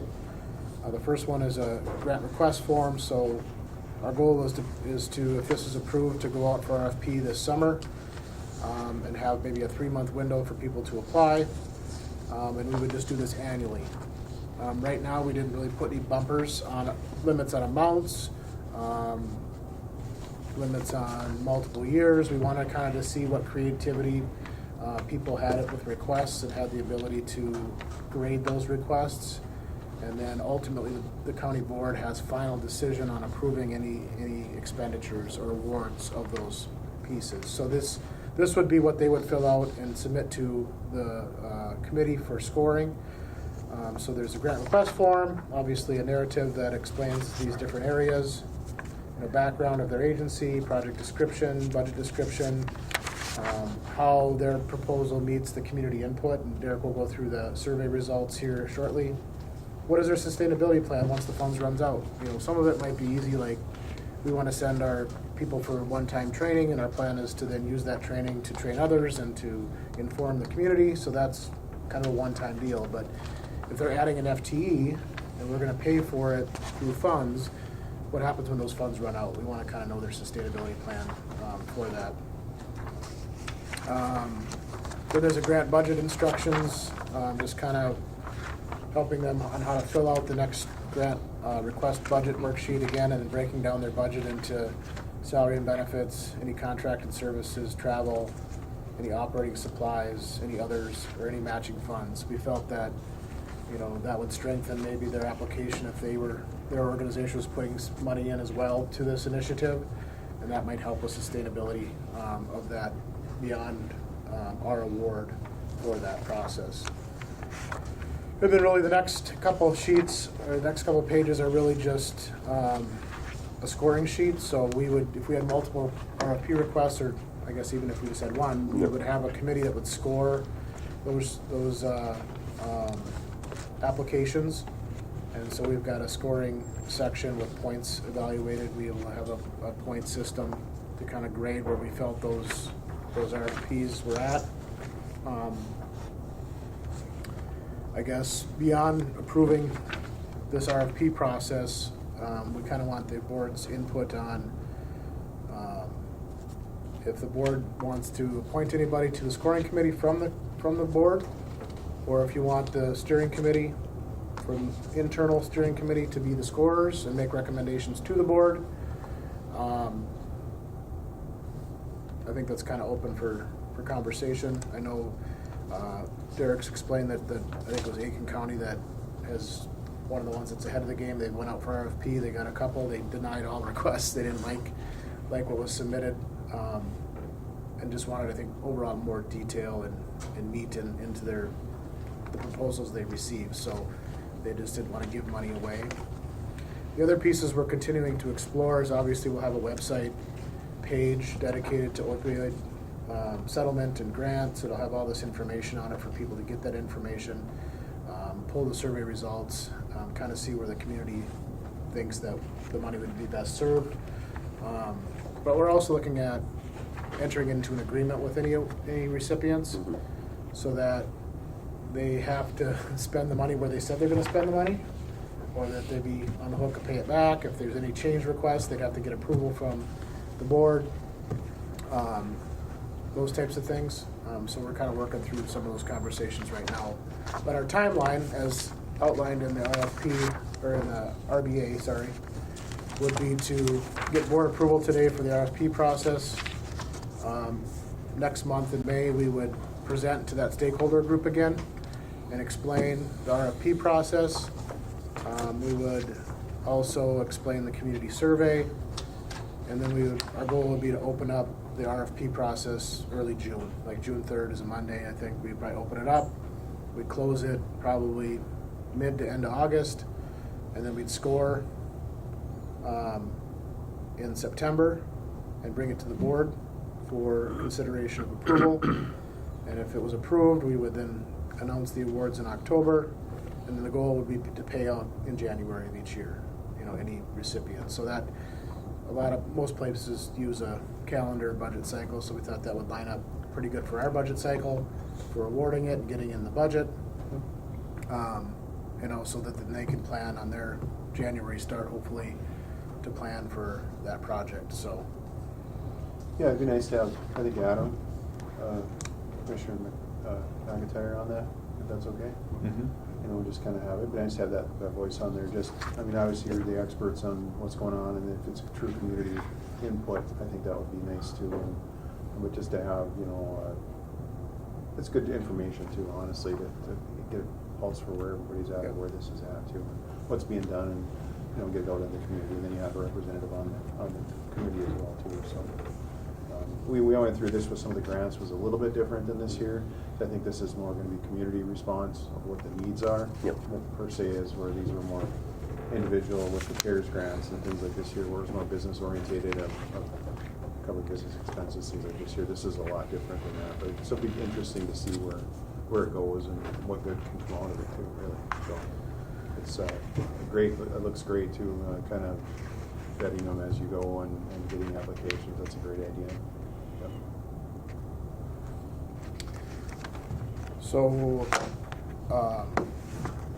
what I'm hearing for recommendation right now is to approve the RFP and to appoint Commissioner McIntyre to the scoring committee for any RFPs received. That would be up for consideration. I'd make that motion. Well, second. Now we have a first from Commissioner Roach, second from Commissioner Hill, and Commissioner McIntyre is acceptable for the appointment? Yeah, sure. Okay. All right. Thank you. You got railroaded.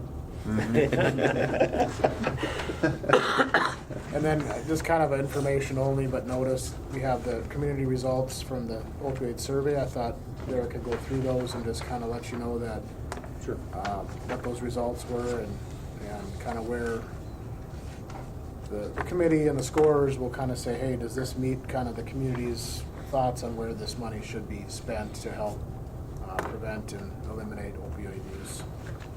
So I'll let you take that away. Okay. Well, we had 118 responses to the survey, which I would have liked more, but that's still pretty good when it comes to a survey because I know everybody gets a million surveys, and you know how that goes. First question on the survey was, what's your relationship to Koochiching County? You know, people could select multiple of these. So live in Koochiching County at 102, work in Koochiching County was 107, children attend school was 41, receive services was 12. A lot of variety of responses on the next one. What describes your background? I had certain categories in there, and then there was an other category where people could write in. That's where you see a lot of these ones where people wrote in. Some of them are very similar, but we had a pretty good variety of people that completed this survey, which was a good thing. Next page is the age range. Largest age range was 46 to 55 completing the survey. Next largest was 36 to 45. And then 56 to 65 and 26 to 35. So we had a pretty good age range there of people responding to the survey, which was good. In the memorandum of agreement, there were 4 main categories that were identified to address the opioid epidemic, and they were criminal justice, harm reduction, prevention, and then treatment and recovery. So the one question was to rate those from 1 being most important, 4 being least important in people's thoughts. Number 1 was prevention with 44 votes, and number 2 was criminal justice with 43 votes. That's kind of where we were expecting them to be, and that's pretty consistent with other surveys that I have seen for other counties. Those have typically been the top 2 buckets, if you will, of where people think that the dollars should be spent. Next closest was treatment and recovery with 22 votes, and then last was harm reduction with 9 votes. So then to further break it down, each one of those 4 categories had different programs within those categories to prioritize. So if we look at the next page, the results for the criminal justice category, I just wrote down what had the most, with the first priority listed. So law enforcement was number 1 with 52 votes, and that's funding for training of police, drug task forces, and efforts to prevent illegal drugs from entering the community. Community corrections was number 2 in that category, which is develop and expand drug or family courts and law enforcement programs that help people using drugs to find treatment and stay in the community. Number 3 was post-incarceration social programs with 26 votes, and that's to help people recover from substance use disorders, reunite with their communities following jail or prison time. And then last was jail-based treatments with 8 votes, and that was to expand addiction treatment in jails. So that's kind of how it broke down with the criminal justice category. Next page, same thing for the harm reduction category, which was the 4th on our priority categories. Family support had the most votes, so support services for children and families affected by substance use disorders, including trainings for professionals such as teachers, law enforcement, and others. And then the other ones were all pretty close to the same: overdose reversal, drug checking, overdose surveillance, and then HIV and hepatitis treatment. So that was a harm reduction category. The next page is the prevention category. This was our highest scoring category.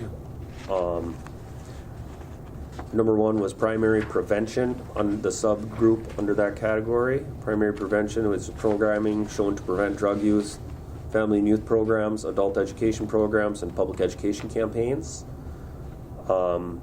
Community was number 2, and that's funding for schools, childcare, job training, and family services to prevent opioid/drug use. And then the next ones are all pretty similar. Prescription drug monitoring program, provider education, that's training for providers on non-opioid pain treatment or non-addictive treatments for pain. SBIRT, screening, brief intervention, and referral to treatment. That's basically training for evidence-based approaches to addressing this. And then drug take-back and storage, just to expand drug take-back programs, increasing the number of locations where people can get rid of old prescriptions that they don't want or need. And then the last page is for the treatment and recovery category. Number 1 under that core category was rural underserved treatment programs, which is expanding programming options for rural areas through mobile programs and telehealth. Then it's treatment expansion, expand treatment options available, detox, inpatient, outpatient medication. We know we're short on all that stuff all over the state, so those ones weren't surprising. Recovery supports was also way up there too, for promotion and access to housing and healthcare, employment, job training, and peer support programs for people recovering. And then research on different treatments, programs, policy changes with the least amount of votes. They kind of fell. All the results kind of fell where we anticipated they would fall, but it's good to get this community input to help guide decision making when it comes to when these RFPs, when somebody responds to the RFP and it comes in, if it is something completely off the wall that doesn't fall within the realm of where our results came in, we know that's not something that the community wants prioritized. So we want to try to keep this as community focused and as much community input as we can with this. So any questions on the survey? I know it was a lot of information in there, and it can be kind of confusing. So Just one quick question. Like say the City International Falls wants to do some training on a certain area within this, is that possible to apply for a? Yep. Or any entity for that matter, sheriff's office perhaps, or some training for your staff perhaps here and there? Yep. Would that be a legitimate expense? Yep, absolutely. Okay. Yep. You're starting out with like 115, 118,000 in the pot, is that what did I read that correct? We're sitting with about 143,000 right now. That's sitting in the pot, and then more is going to be added every year. The way it shows between 20 and 30,000 every year, but some things have been coming in early, so those are going to vary. Like Johnson & Johnson is one of the companies. They're already into year 5 of what they have to pay, even though it's only just 2024 was year 2 of them having to pay into this fund. So they're already paid up to their year 5 amount, so it could come in quicker than normal, than it should. But these are spread out over 18 years, so you don't really know how much or when it's coming. yeah, we have a rough estimate of between 20 and 30,000 a year, but it could be more because there's more litigation out there as well. So there could be more being added to this pot as it comes through. Heard that, yeah, there was more pending litigation Yep. on the settlement already, so yeah, there may be some more. As a yearly awards, quarterly awards, or requests on these proposals? We'd be looking at doing it annually, so then we'd know how much we have sitting in the coffers to, okay, if we have $10,000 in there, we know we can't give out more than $10,000. But if we have, Well, that's what I was getting at. yeah. Some of the bigger counties are doing multiple rounds a year, but we'd be over small enough to where once annually. Our plan would be, we'll do that stakeholder meeting every spring before we open it up. So there's awareness around the availability of the funds, and then we'll work that process. And, we'll see how this first process goes, really, to see how much interest, how much requests are coming in at. We had discussion in the committee about how long do we want these funds to last? Obviously we want to make a difference as soon as possible with prevention and, you know, reduction and things, but we don't see a high opioid use in our community, so, you know, some of these dollars, well focused on opioids, are gonna hopefully help with other, you know, meth use and other drug addicted pieces that have, you know, similar benefits to the awards that we give. But, Yeah, just wondering how inclusive it is. I mean, yeah, and to answer your question, we started the year with 143,000. We've paid out half of that 25,000 to the treatment court, so we're minus the 12.5, and then we'll pay out the other 12.5 in July as the second portion, and is usually how we've done that in the past. So we're going to be 25,000 less than the 143, depending on what comes in between now and then. Yep. 131. Yeah, and we should be getting more this year. I think it's usually around July 1 is when those funds would be coming in. So then you'll be doing a kind of a, all this will go out here once approved, it'll all go out to the stakeholders. Yep. They will have their input, you will have meetings on this here shortly in the next few months or whatever? Yep. Next month. For next year's budget cycle. Is that kind of? Well, we're looking at awarding, potentially awarding in January 25. So Okay. we're gonna do the stakeholder meeting in May this year. Okay. And then we'll open the RFP in June, and then we'll start, if we have worthy applicants, we will award in 25, and we'll have that budgeted out of the opioid settlement fund. You know, the board, the MOA with the state for these funds, you know, there's two ways that the board has to approve all fund expenditures. They can either approve it through the budget process, which is what we did with the opioid, the drug portion of for 24, or at a board motion. So you don't have to wait for the budget to be approved, you can do it through a board motion. But ultimately, all expenditures have to be approved through the board per the MOA. And for report, is there any reporting requirements, or is it There is just? for awards over 25,000.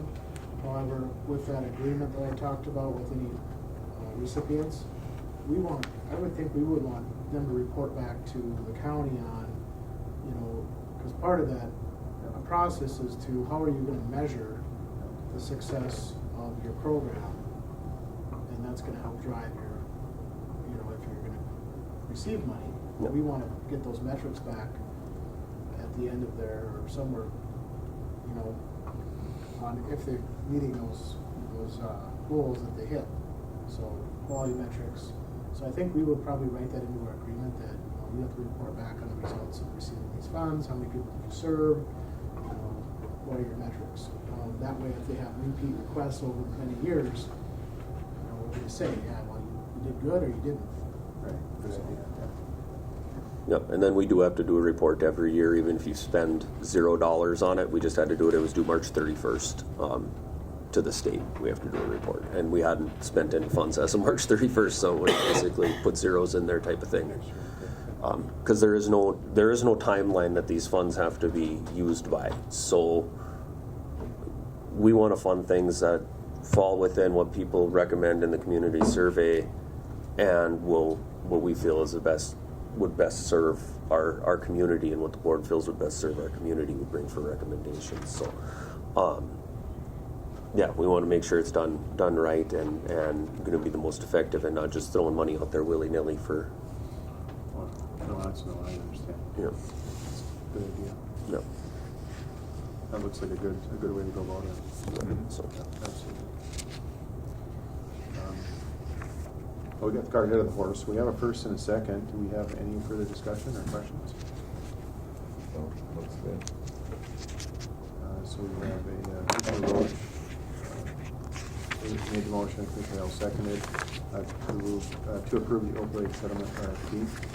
If there's no further discussion, I'll call the question. All those in favor signify by saying aye. Aye. Aye.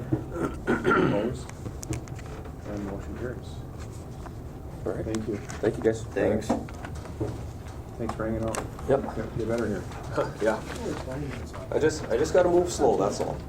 Just move slowly, and then it'll loosens up and then I can move faster. Feels like 3 hours. Hang on to the door frame and just Yeah. knock It's yourself. windy. I've tried to do that. I want to get one of those things where you hang upside down. That's what they always put me on the chiropractor. I got one of them. Yeah. They work awesome. Yeah. Inverter. Yep, gives you about 5 days of comfort. Well, My stretches biggest everything out. program was don't do dumb stuff.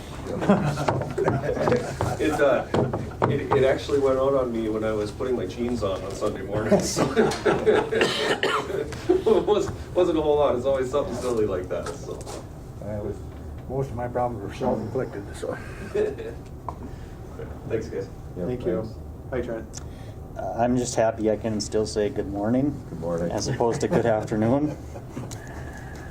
Hey, come on now.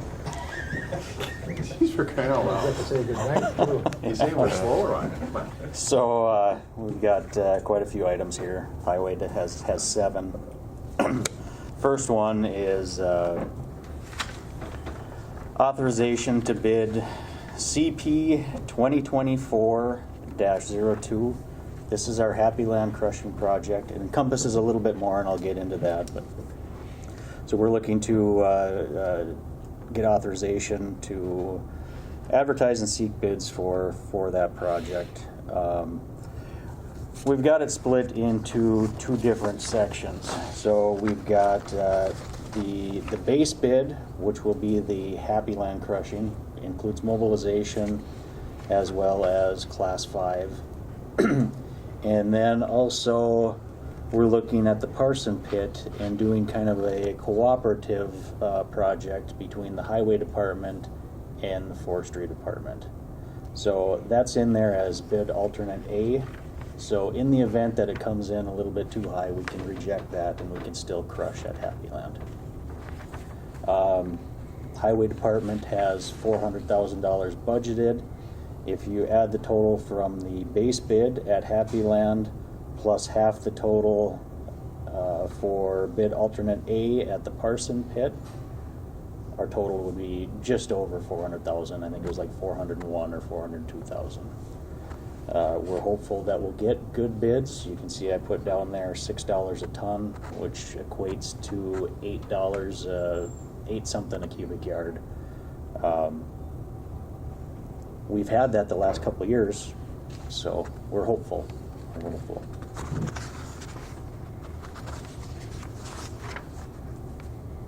These would be structured as alternate as well. So the alternate, like you say, would be structured within the contract to, if the bids come in and they are over or, you know. So we would bid it out as the base bid, the Happy Land, Okay. the Happy Land portion, and then bid alternate A would be for the Parson Pit, and that can be approved or rejected after bid opening. Okay. We're not tied to it. Part of the same bid. Part of the same bid. Okay. Yep. Why did you say half? Land and Forest would pay for the other half. I tried to get him to cover ours. Well, quite honestly, Nathan, I'm wondering why they're covering any of it. They're not covering any of it. He's putting a pile up for his own use, and we're putting a pile up. Right. Yeah. Oh, sorry, I didn't explain that. So we would put up. It's about 7,500 yards per pile. So we would get a 7,500 yard pile, and Land and Forest would get a 7,500 yard pile as well. Oh, at the Parson Pit? At the Parson Pit. Oh, okay, Yep, that's yep. why it was 50, okay. Yep. Sorry. I should have clarified that. So the Parson. It's pretty good if he can get you to put half his gravel. The Parson Pit, it's kind of strategically located for us. It serves, kind of that east end of 31, south end of the Sigmeyer Road. It's actually off the Sigmeyer Road, or County Road 8. And for Land and Forestry, it serves some of their roads as well. So. We've got a number of forestry roads that we maintain in that area, and it's really the only gravel source for probably 20 miles around that area. The forestry department had a pile crushed in there, along with highway, kind of a similar type co-op project about probably 20 years ago, and highway used up the last of theirs, a couple years ago, and we've got, I don't know, maybe 10 loads left in our pile that we're gonna use up right away this year, so we do these bigger type crushing projects, and they last quite a while, so. Nice gravel too. Parson Pit has really good gravel. Happy Land, of course, we all know that there's a lot of sand out there. It's a little bit tougher to make a good product, but I am adjusting our gradation a bit. So it's going to be more of a standard class 5 that has more rock in it, as opposed to, previous engineers have liked more fines. So there was no 1/2 inch to 1 inch, 1/2 inch to 3/4 inch material in there. Everything passed through. We're hopeful that is a little bit more robust on the roads, especially after the spring that we had this year. I'm sure everybody has heard about roads are the worst they've ever been in 40 years. I disagree with that, but Where are you gonna get the rock? there's plenty of rock. You just got to dig for it. Yeah, dig for it. We did find some good veins out there. We did a lot of clearing and grubbing and prospecting, and we were able to find some decent material that wasn't in water. So. Right. So this is just authorization to bid? Correct. This is authorization to advertise and bid project CP 2024-02. I would make that motion. Thank you, Commissioner Erickson. I'll second it. Go ahead. Thank you, Commissioner Roach. Any further discussion on this project, CP 2024-02? Hearing none, I'll call the question. All those in favor signify by saying aye. Aye. Aye. Opposed? And motion carries. Thank you. Item number 2 is authorization to advertise and bid CP 2024-03. This is our yearly crack seal and mastic repair project. We've expanded this a little bit since our budget has increased from our CASA maintenance standpoint. Typically, we would bid this out and it would be a $250,000 project, but we've seen a significant increase in our CASA funding, our maintenance CASA funding for this year, so we increased it a little bit, and we always come in below our engineer's estimate on this. We always get some really high bids, and we'll get some really good bids. So I've got it listed here at $434,000. I'd expect it to come in well below that 400. I say that might bite me, but that's where we're going with it. This project actually has quite a few roads on it. So we're going to do the south end of County Road 8, Sigmire Road. I think everybody that's driven down that knows that about every 50 feet there's some pretty good cracks. So we're gonna fill those in and try and get it to last a little bit longer. And then CASA 22 and CASA 79.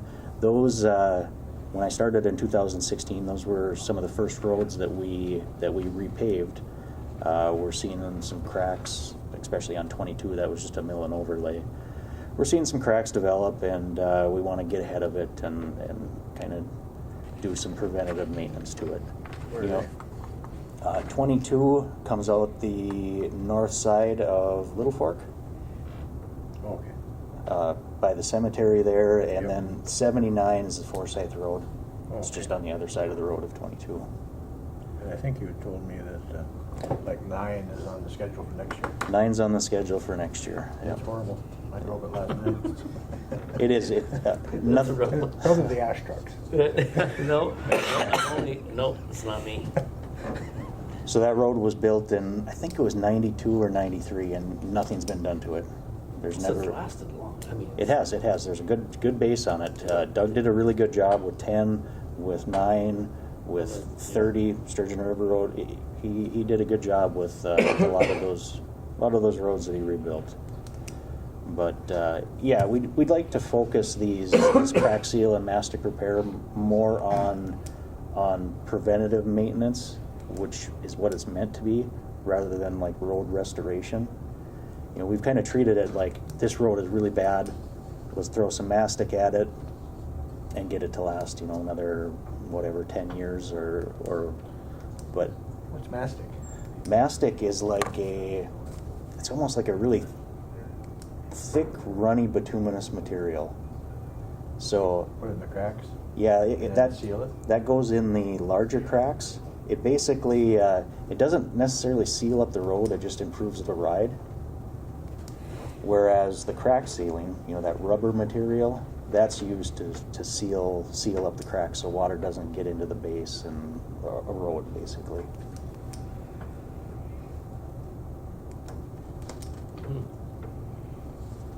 Great. Any other questions for Trent? And this is to authorize, authorization of advertising bid, CP 2024-03 crack, seal, and mastic. Oh. Thank you, Commissioner Erickson. Thank you, Commissioner Hell. Any further discussion? Hearing none, I'll call the question. All those in favor signify by saying aye. Aye. Aye. Opposed? And motion carries. Item number 3, authorization to advertise and bid 2024-04. This is our yearly striping project. We try and rotate it into basically a 4-year term where we try and get around the county once every 4 years. Last year, we talked about a cooperative agreement with like Itasca. I think St. Louis might have been in there. Some other smaller counties. Cass was one of them. That did not materialize into anything, and I don't know if it would have got us any better pricing. Pricing has went up significantly. You see the engineer's estimate on this is over $62,000. So we're going to go through the formal bid process as opposed to reaching out and getting quotes. Maybe if it simmers out there a little bit longer, we'll grab some contractors from outside of the area that might be interested. But yeah, this will be on a 3-week and 10-day advertisement cycle, similar to other projects. The list of CASA roads and county roads here, that's kind of what the plan of where you're looking to go. That is the plan, yep.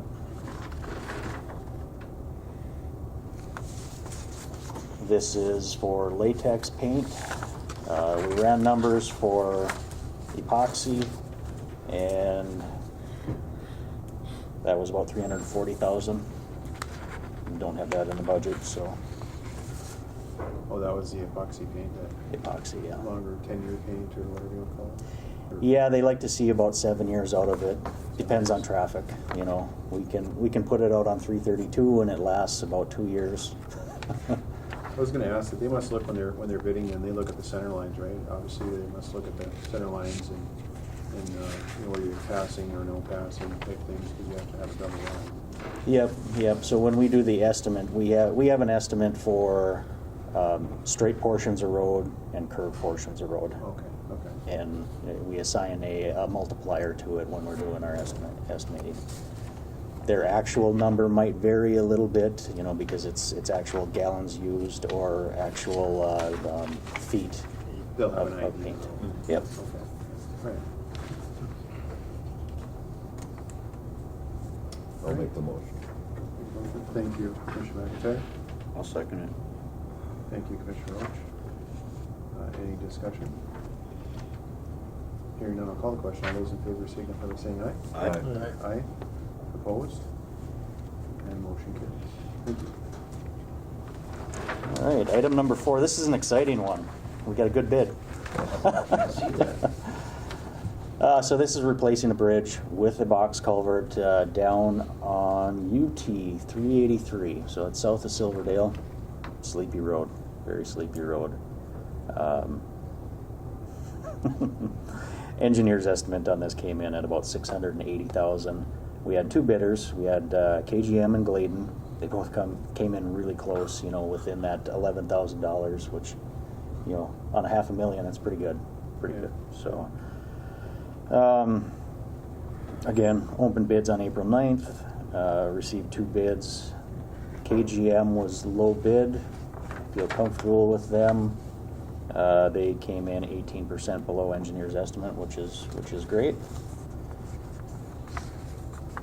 you can see funding on this one is local bridge replacement, as well as town bridge and some local funds, local option sales tax funds. So, and we'll talk about the local bridge replacement here on the next item. Okay. And this is to award project SAP 036599-013 Valley Creek Bridge. Correct. Yep. And award to KGM AG. for their bid price there. You'll make the motion. Thank you, Commissioner Howell. I'll second it. Thank you, Commissioner Roach. Any discussion? Hearing none, I'll call the question. All those in favor, signify by saying aye. Aye. Aye. Opposed? And motion carries. All right, thank you. Item number 5. So as part of the local bridge replacement program funds, we need to, number 1, pass a resolution saying that basically we understand what these funds have to be used for. We agree to the grant agreement that they sent, as well as authorize signatures on that. Signatures from county board chair, county auditor, and then myself, county engineer. The grant agreement, it's pretty standard. It basically talks about what we can use the funds for. You know, we have to use them by a certain date, which would be 2028, December 31st, 2028. Talks about after everything is said and done, we have to maintain this bridge. And then it also talks about the total that they're obligated to give us.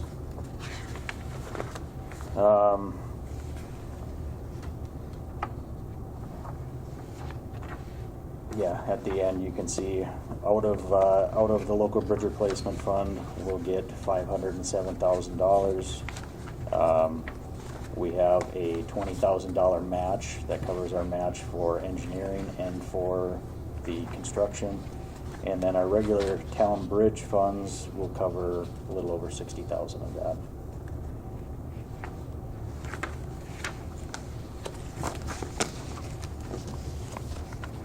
Sounds like a good deal. It is. It's a very good deal. So these funds, they come up about every 2 years or so. They're expecting them to be exhausted by the middle of the summer on future projects, and then they likely won't come up again for another couple of years. So, and I'll talk about that a little bit more in the next RBA.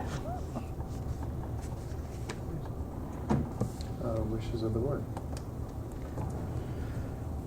Make the motion. Thank you, Commissioner Anderson. I'll second. Thank you, Commissioner McIntyre.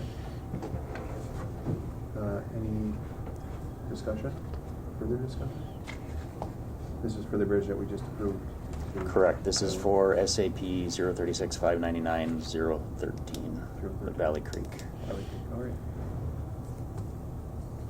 Very little of our own money. Hardly any. All right, so we have first and seconds. There's no further discussion. I'll call the question. All those in favor signify by saying aye. Aye. Aye. Opposed? And motion carries. There we go. All right, number 6, that same day that we opened bids on the Valley Creek Bridge, we're supposed to open bids on the County Road 101 bridge. That's SAP 036-598-032. I had contact with several bridge contractors. You know, they kind of hemmed and hawed. They figured their schedule was too full, but they might, you know, place a bid. And there's very limited bridge contractors that serve northern Minnesota. You know, you've got Redstone comes up from Mora. You've got M&K who is way down in the southern end of the state, but they've been up for us before. Garrett Hansen out of the Bemidji area, and Northland, I guess, out of Duluth. But apparently nobody could fit it in their schedule this year. We had a fairly tight deadline. I think it was October 1st we were requesting it be done by, and yeah, nobody would commit to it. So I spoke with MnDOT, and I got our funding extended. They gave me authorization without having to get a new commitment letter from them to rebid it this summer with a 2025 start date and end date. In talking to the bridge contractors, they said that would be no problem. You know, if we get on their schedule early, we'll likely get some good prices if we rebid this summer. You know, there's not so much of a gap where they take additional risk if we're bidding it in the, you know, July, August time frame. If we were bidding it in, you know, say the March time frame, and they had to sit on the project for a year, they'd probably bid it higher because there's the risk involved with labor, with materials. But you know, they certainly have authorization to purchase materials, and we reimburse them for that right after the contract is awarded. So yeah, I guess requesting authorization to rebid the project. This will follow the same guidelines as the last bridge replacement, similar type of funding mechanism? Similar. So this one MnDOT considers a county road. I know we went through the process of changing, you know, we actually changed 101 from a county road to a UT road. But one of the things that we didn't do, and by design, is we didn't change the road naming designation to a UT road. So we claim it as a UT road, but we kept the naming as county road. MnDOT has issue with that. They don't have issue with giving us extra funds in our town road account, but they have issue with funding this bridge as a UT bridge or as a township bridge. And that was something that we understood going into the process. You know, we liked the fact that we got the extra money for the road in our town road account, but they fund the county roads a little bit different when it comes to the bridge replacement. I hope that makes sense. Oh, it does. I just how it works out, you know. So it doesn't sound like we're getting as much funding, maybe. Well, for this one, we get about $1 million, and then we have to come up with about $400,000. That's bad. If it meets estimate. Yes. Yep. Is that a percentage-based fund then? Is it like a 70-30 or a 60-40, or is it based on a high number amount? There is some percentages in there, but they also look at participating versus non-participating costs. So like bridge removal, they don't pay for bridge removal on a county road. You know, bridge removal in this I think is about $45,000. Let's see. Yeah, remove existing bridge, $85,000. Sorry. So that's not something that the state would pick up.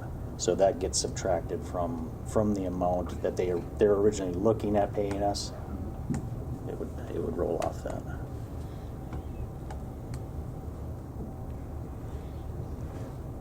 And this is it. When do you plan on rebidding? Probably mid to late summer. Okay. So again, our funding agreement would be the same. It's 900. It's in the high 900s.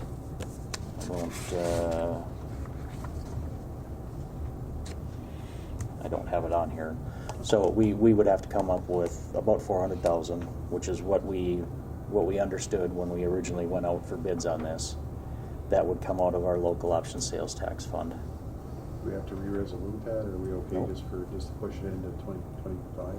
Yeah.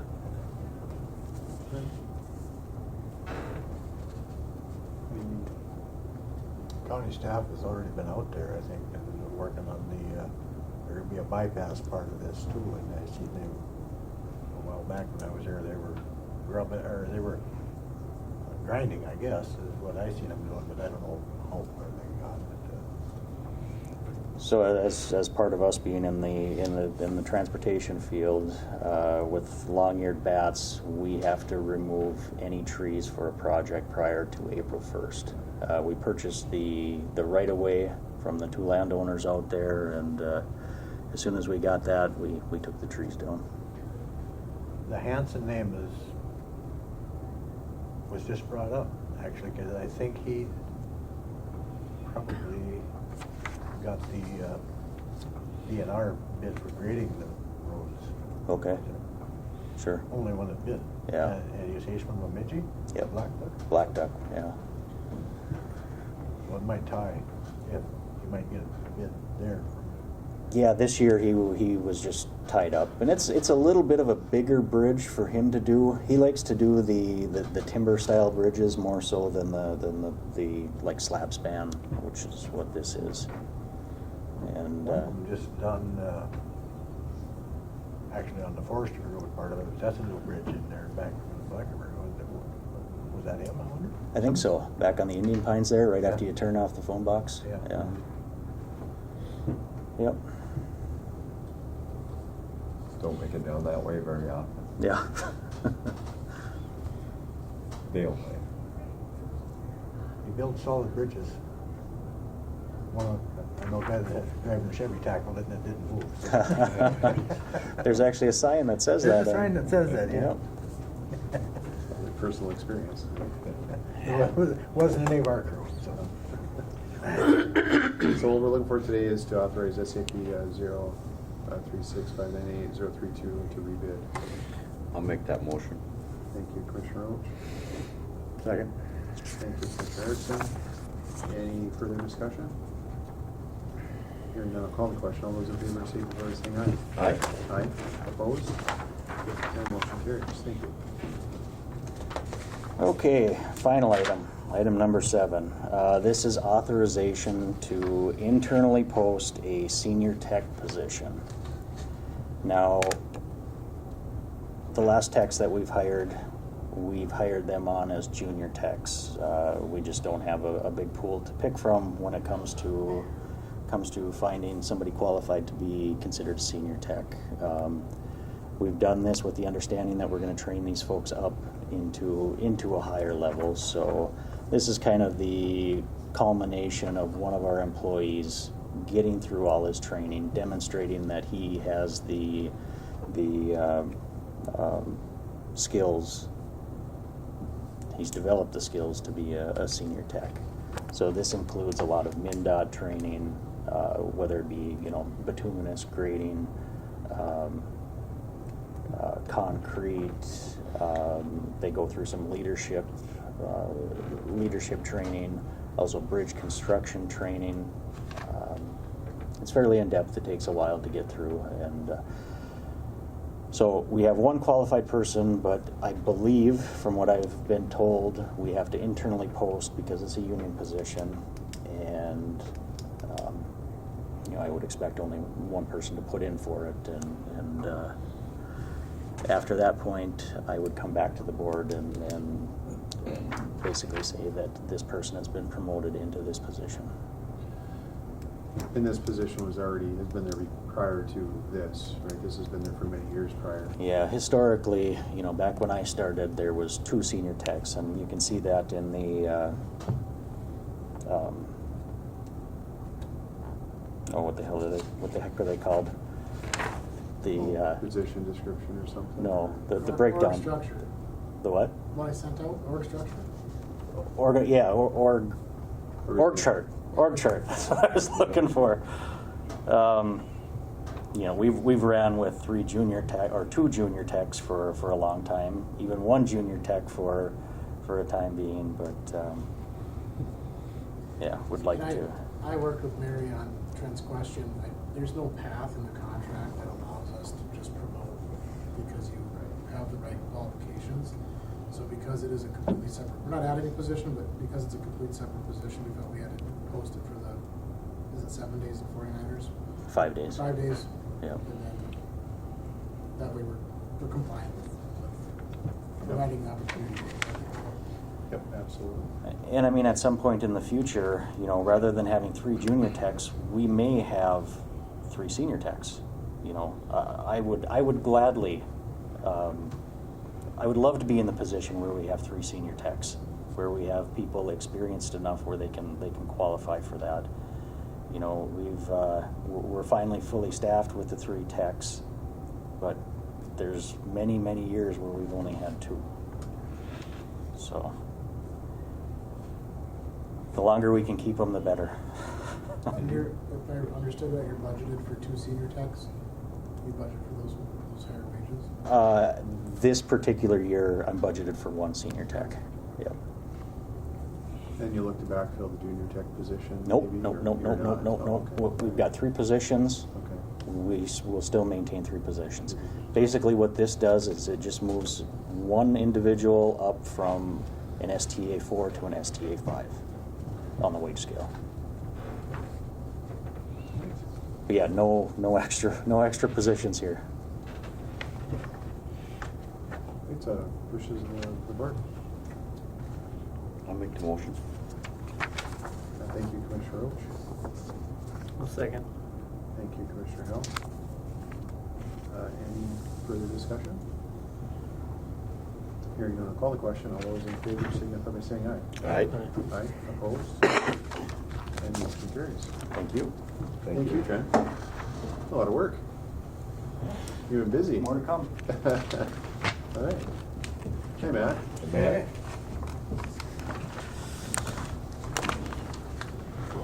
I'm not sure I'm going to say good morning. I guess it's afternoon, right? You guys had a long meeting. We're doing some annual agreements. Yes, these are agreements that we do every year. The first one is authorize us to enter an agreement with North St. Louis County SWCD to administer their AIS inspection program at Ash River and Capitogama, and they would reimburse us for our costs related to it. So it's entering into the agreement, and the agreement allows for them to reimburse us for our costs. And it's worked out pretty well. We have always their staffing, which you've approved a contract with them previously to have to provide us the inspectors through their agency, and so then we rotate those inspectors not only on Rainy Lake but then also on Ash River and Capitogama. And the reason we do this is because they're so far away from those 2 locations. They had asked us if we could cooperate with them, and we said as long as our costs are paid, we'll ask our board to authorize us to do that. Yeah, that's a good idea. They have a few out there, you said? 2 or 3, or they have just a couple in Cab and 1 in Ash? Yeah, typically it's going to be 1 location. It's the park locations. Park locations, Yeah, okay. yeah. So they're boat launches at the parks. I'll make a motion to authorize. Thank you, Commissioner Fair. I'll second. Thank you, Commissioner Roach. All those in favor signify by saying aye. Aye. Aye, opposed? And motion carries. Thank you. And then the second item on the agenda for me is the SWCD NRBG service agreement. Previously, we had a grant agreement, an NRBG grant agreement, where we received funding for different, local water management, wetland conservation act, and DNR shoreland.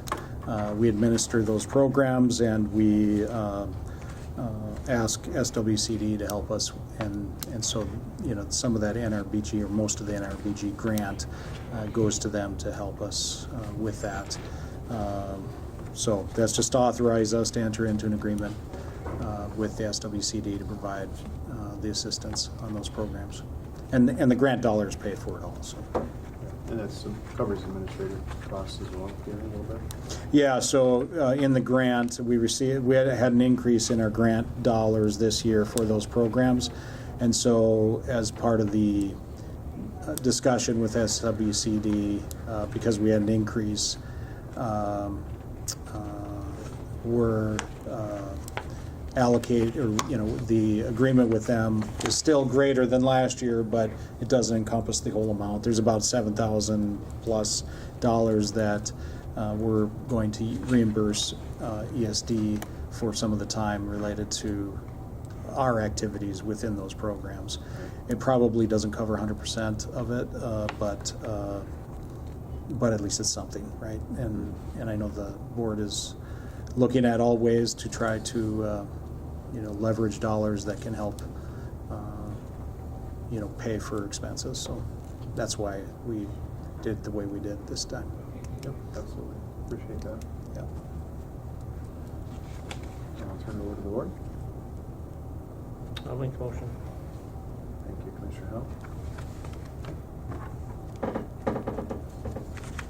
I'll second it. Thank you, Commissioner Roach. Any discussion? Hearing none, I'll call the question. All those in favor signify by saying aye. Aye. Aye.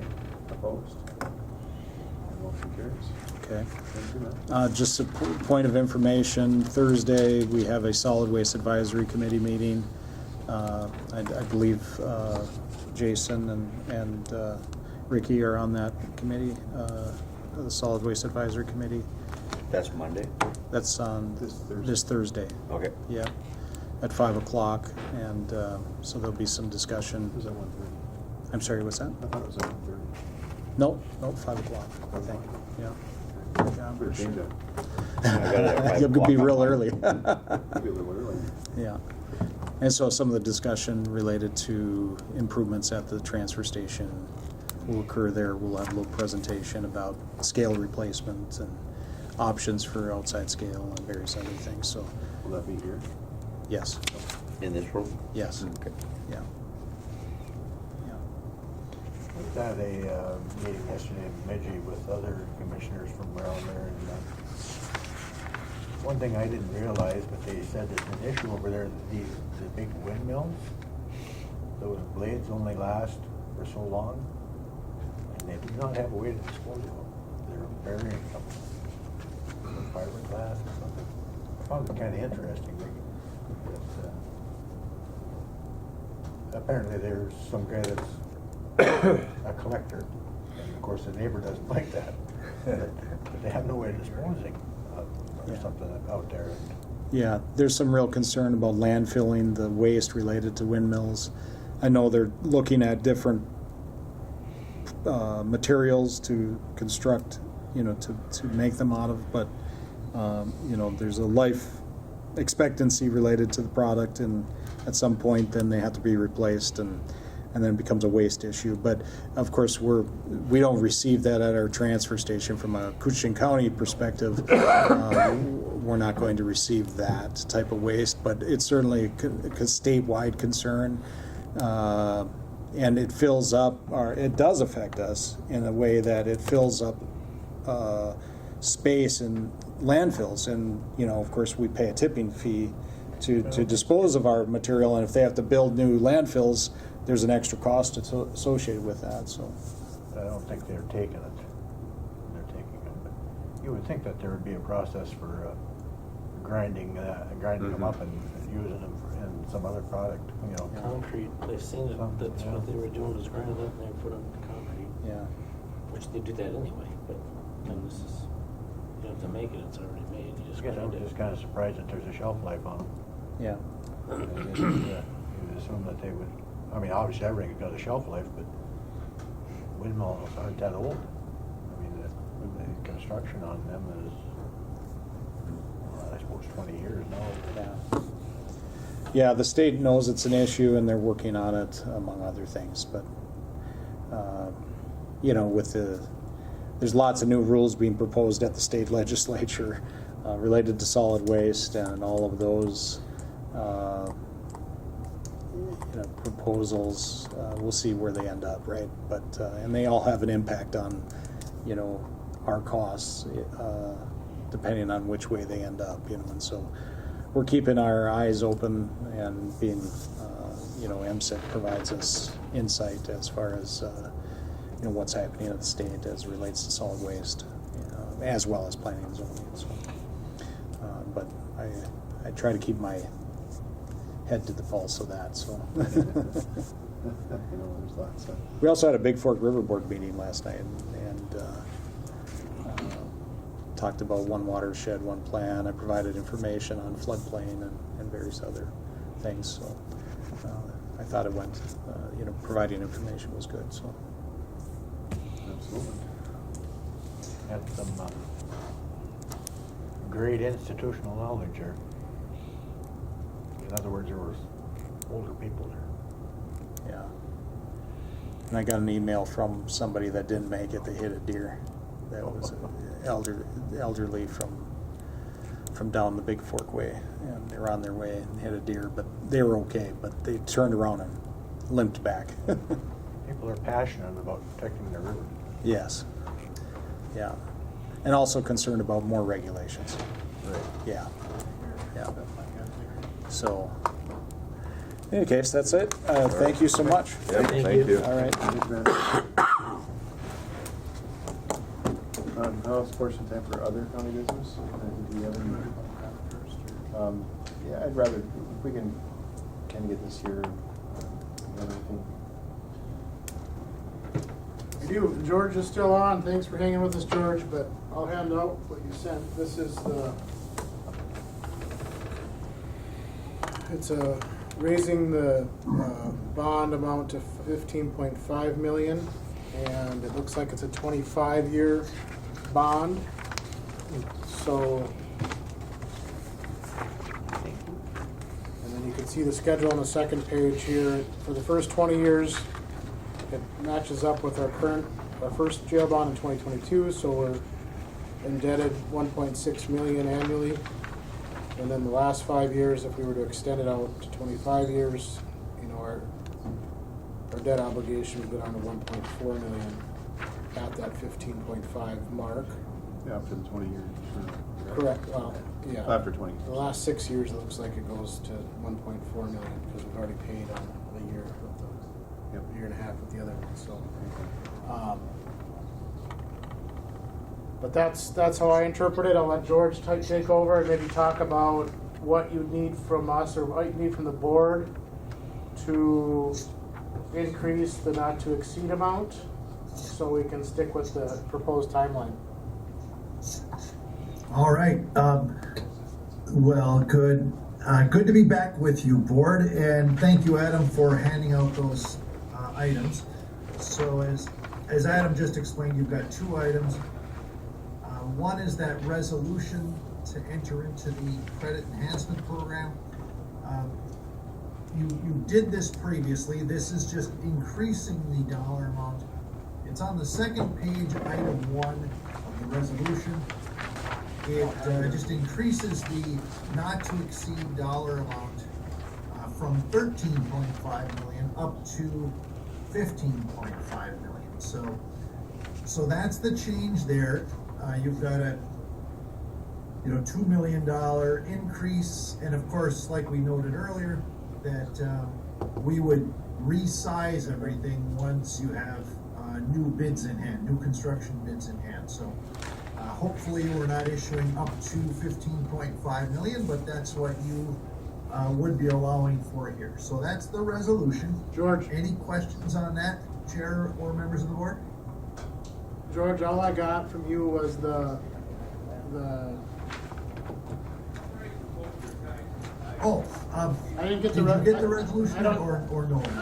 I can't see a resolution in my email. Okay, that may have come actually from my colleague Carrie. Oh, there it is.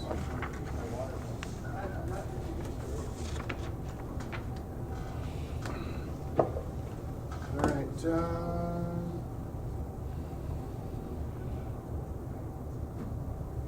Looks like it was. I did get it, but I didn't realize that I was looking for that. Yeah, no problem. Board, I apologize. I just basically just summarized what will be coming. So in essence, it's that same resolution to approve, just increasing the bonding amount to enter into that state enhancement program from 13.5 up to 15.5. There's a resolution in Adam's inbox that you would be considering. So we could jump to the bond schedule if you prefer, whatever you would like to do, Chair. Adam's just grabbing that resolution. He'll be right back here, so if you want to stick to that, we can go with it one at a time. Sure. Oh, I'm sorry. Would you like me to? Yep, go ahead. Review the bond schedule at this point? Or? Yep. Or I can wait on that too. That's fine. No, that's fine. Go ahead. All right.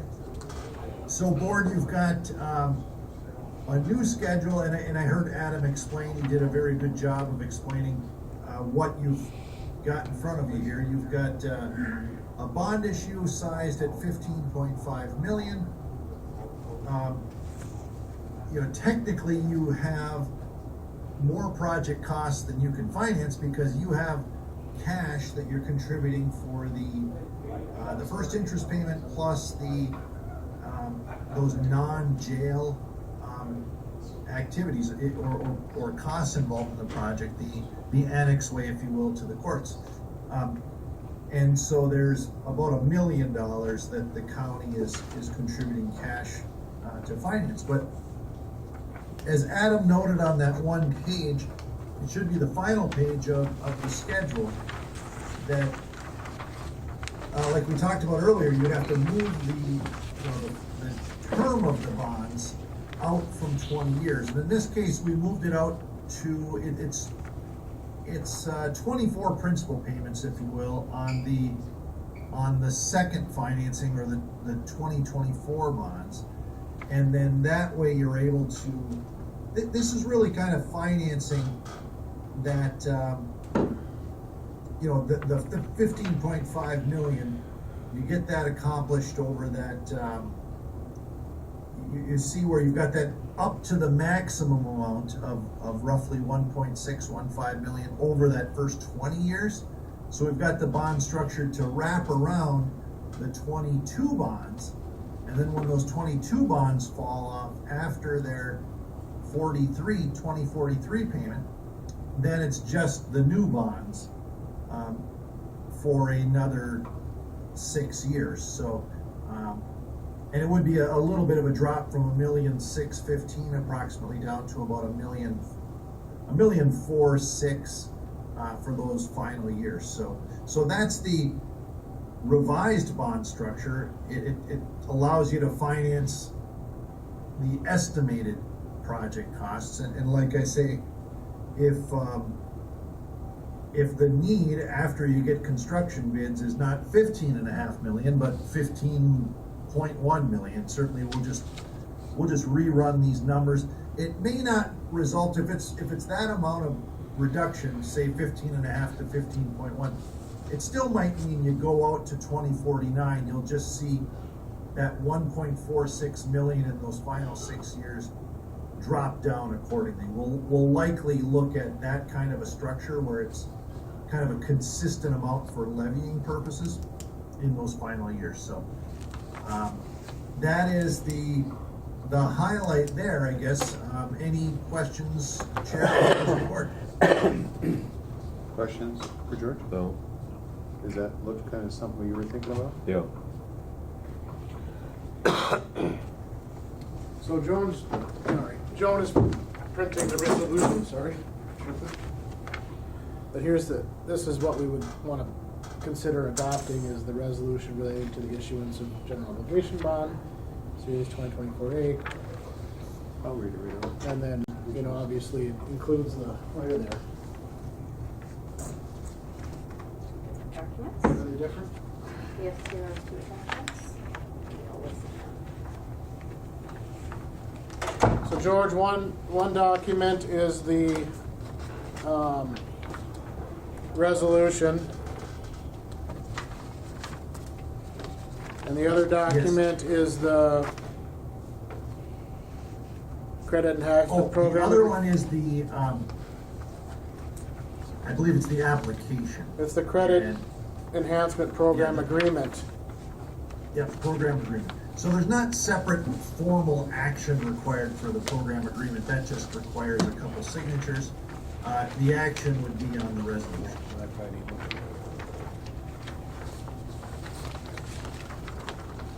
So the board that did this about a month ago, right, for the 12.6 amount? They passed the resolution Yes, we and did signed the a agreement? not to exceed 13.5. 13.5. First time.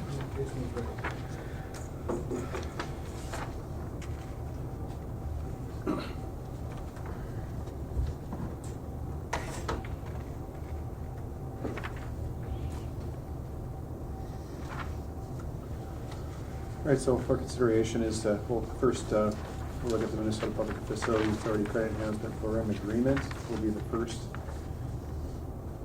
item here to discuss, going from our previous to authorizing the issuance of and up to 15.5 million general obligation jail bond series 2024A.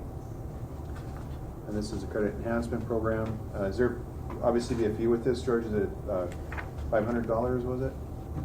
Well, you did that already the first time around, so I wouldn't expect that you'd have to pay a second. Meaning, you did this already on the 24 bonds.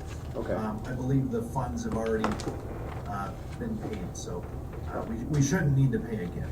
Okay, thank you. And that is authorized credit enhancement up to 15.5 million. And then authorize board chair and administration director to sign. Yes, thank you.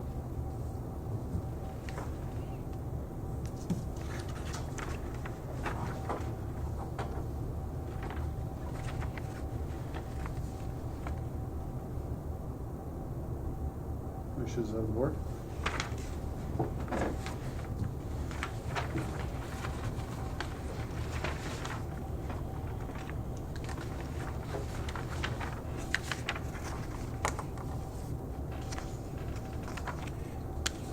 Make the authorization to go to 15.5 million. Going off the paperwork we got in front of us. To be reduced if we have to. Yep. Yeah, this gives us a little bit of room to maneuver, if you will. Hopefully, we can have some movement there with our rebidding process. If we don't, well, then we have room to either move forward or not move forward. So I think that's kind of what we're looking for here is we have an opportunity to move this forward, but without this here, we really can't with what we're actually seeing in the bids right now. So, but of course, it extends the term as well to 25 to make up that extra fee payment too. So it stretches out the payment a little bit further than the 20 years that we had originally anticipated. However, that being said, everybody understands that 20 years you can only have a maximum borrowing capacity, and we will not reach that at 20 years for the potential costs that are coming in. So the only way that this would actually move forward is to extend the term. So at least that's how I understand that, correct? Yeah, you're not committing to a bond sale right now, it's just. Get authorization. It's authorizing, it's requesting, I guess, the state to back us in the credit enhancement program for this, up to this amount. So the bond will be resized, as George said, once bids come in, and then the sale of the bond will reflect what the board finally approves for bond sale and bid acceptance.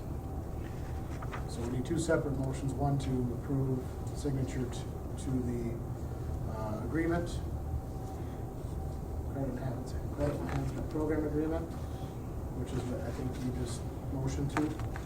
Yes. And then the second piece to that would be the resolution piece, so we can finish them up.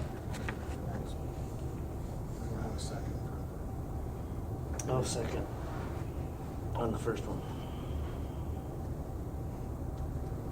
And Commissioner Roach. And Commissioner Hill. And this is for the credit enhancement? Yep. Okay. Everybody on the same page? Any questions, comments, concerns?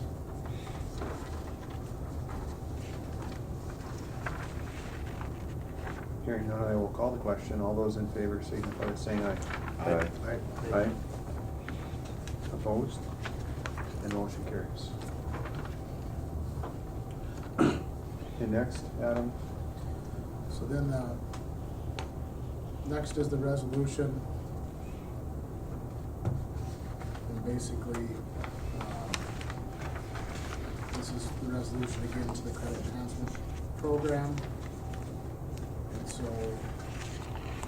you read the heading there, the resolution relating to the issuance of general obligation jail bonds, series 2024A, combinating and obligating the county to be bound by and to use the provisions of Minnesota statute section 446A.086 to guarantee the payment of the principal and interest on the bonds, and then not to exceed, or it says approximately 15.5 million. So we would pass this resolution on to the state with the agreement to show that it's been changed from the original amount. Is that right, George? That is correct. Thank you. Yeah, everybody understand that? We've done this a couple times before. Once in 22 and once about a month ago. Yeah. So eventually this train's gonna stop, so. Sooner or later. Yeah. Yeah, that's increasing the amount by resolution that we can borrow, and we're authorizing that here at the board, so. In order to move forward again, this is one of the steps we have to take. I'll make a motion. I'll second it. Thank you, Commissioner Roach. Thank you, Commissioner Hell. Any further comments? Thank you, George, for getting this together so quickly. Yes, thank you for your patience. Appreciate you working And on it. Adam, if you wouldn't mind, once the resolutions and agreements are signed, email back to Carrie Fisher. Yes, sir. Okay. Well, we'll be in touch, and certainly when you get those updated construction numbers, I'm sure I'll be hearing from ICS, but we'll plan on May 21st. Okay, sounds good, sir. Thank you. Thank you. Thanks. Thank you. Okay.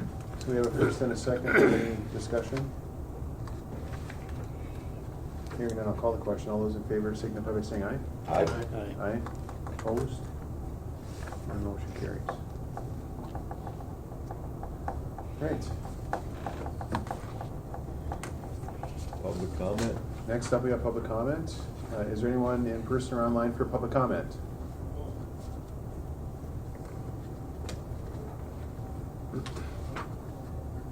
Hearing none, I will ask for a motion to adjourn. All our business is good. All right, I will consider a motion to adjourn. We'll make it. Thank you, Commissioner Hell. I'll second it. Thank you, Commissioner Roach. First and second, if there's no further discussion, I'll call the question. All those in favor of adjourn, please say aye. Aye. Aye. Opposed? The motion carries. We are adjourned.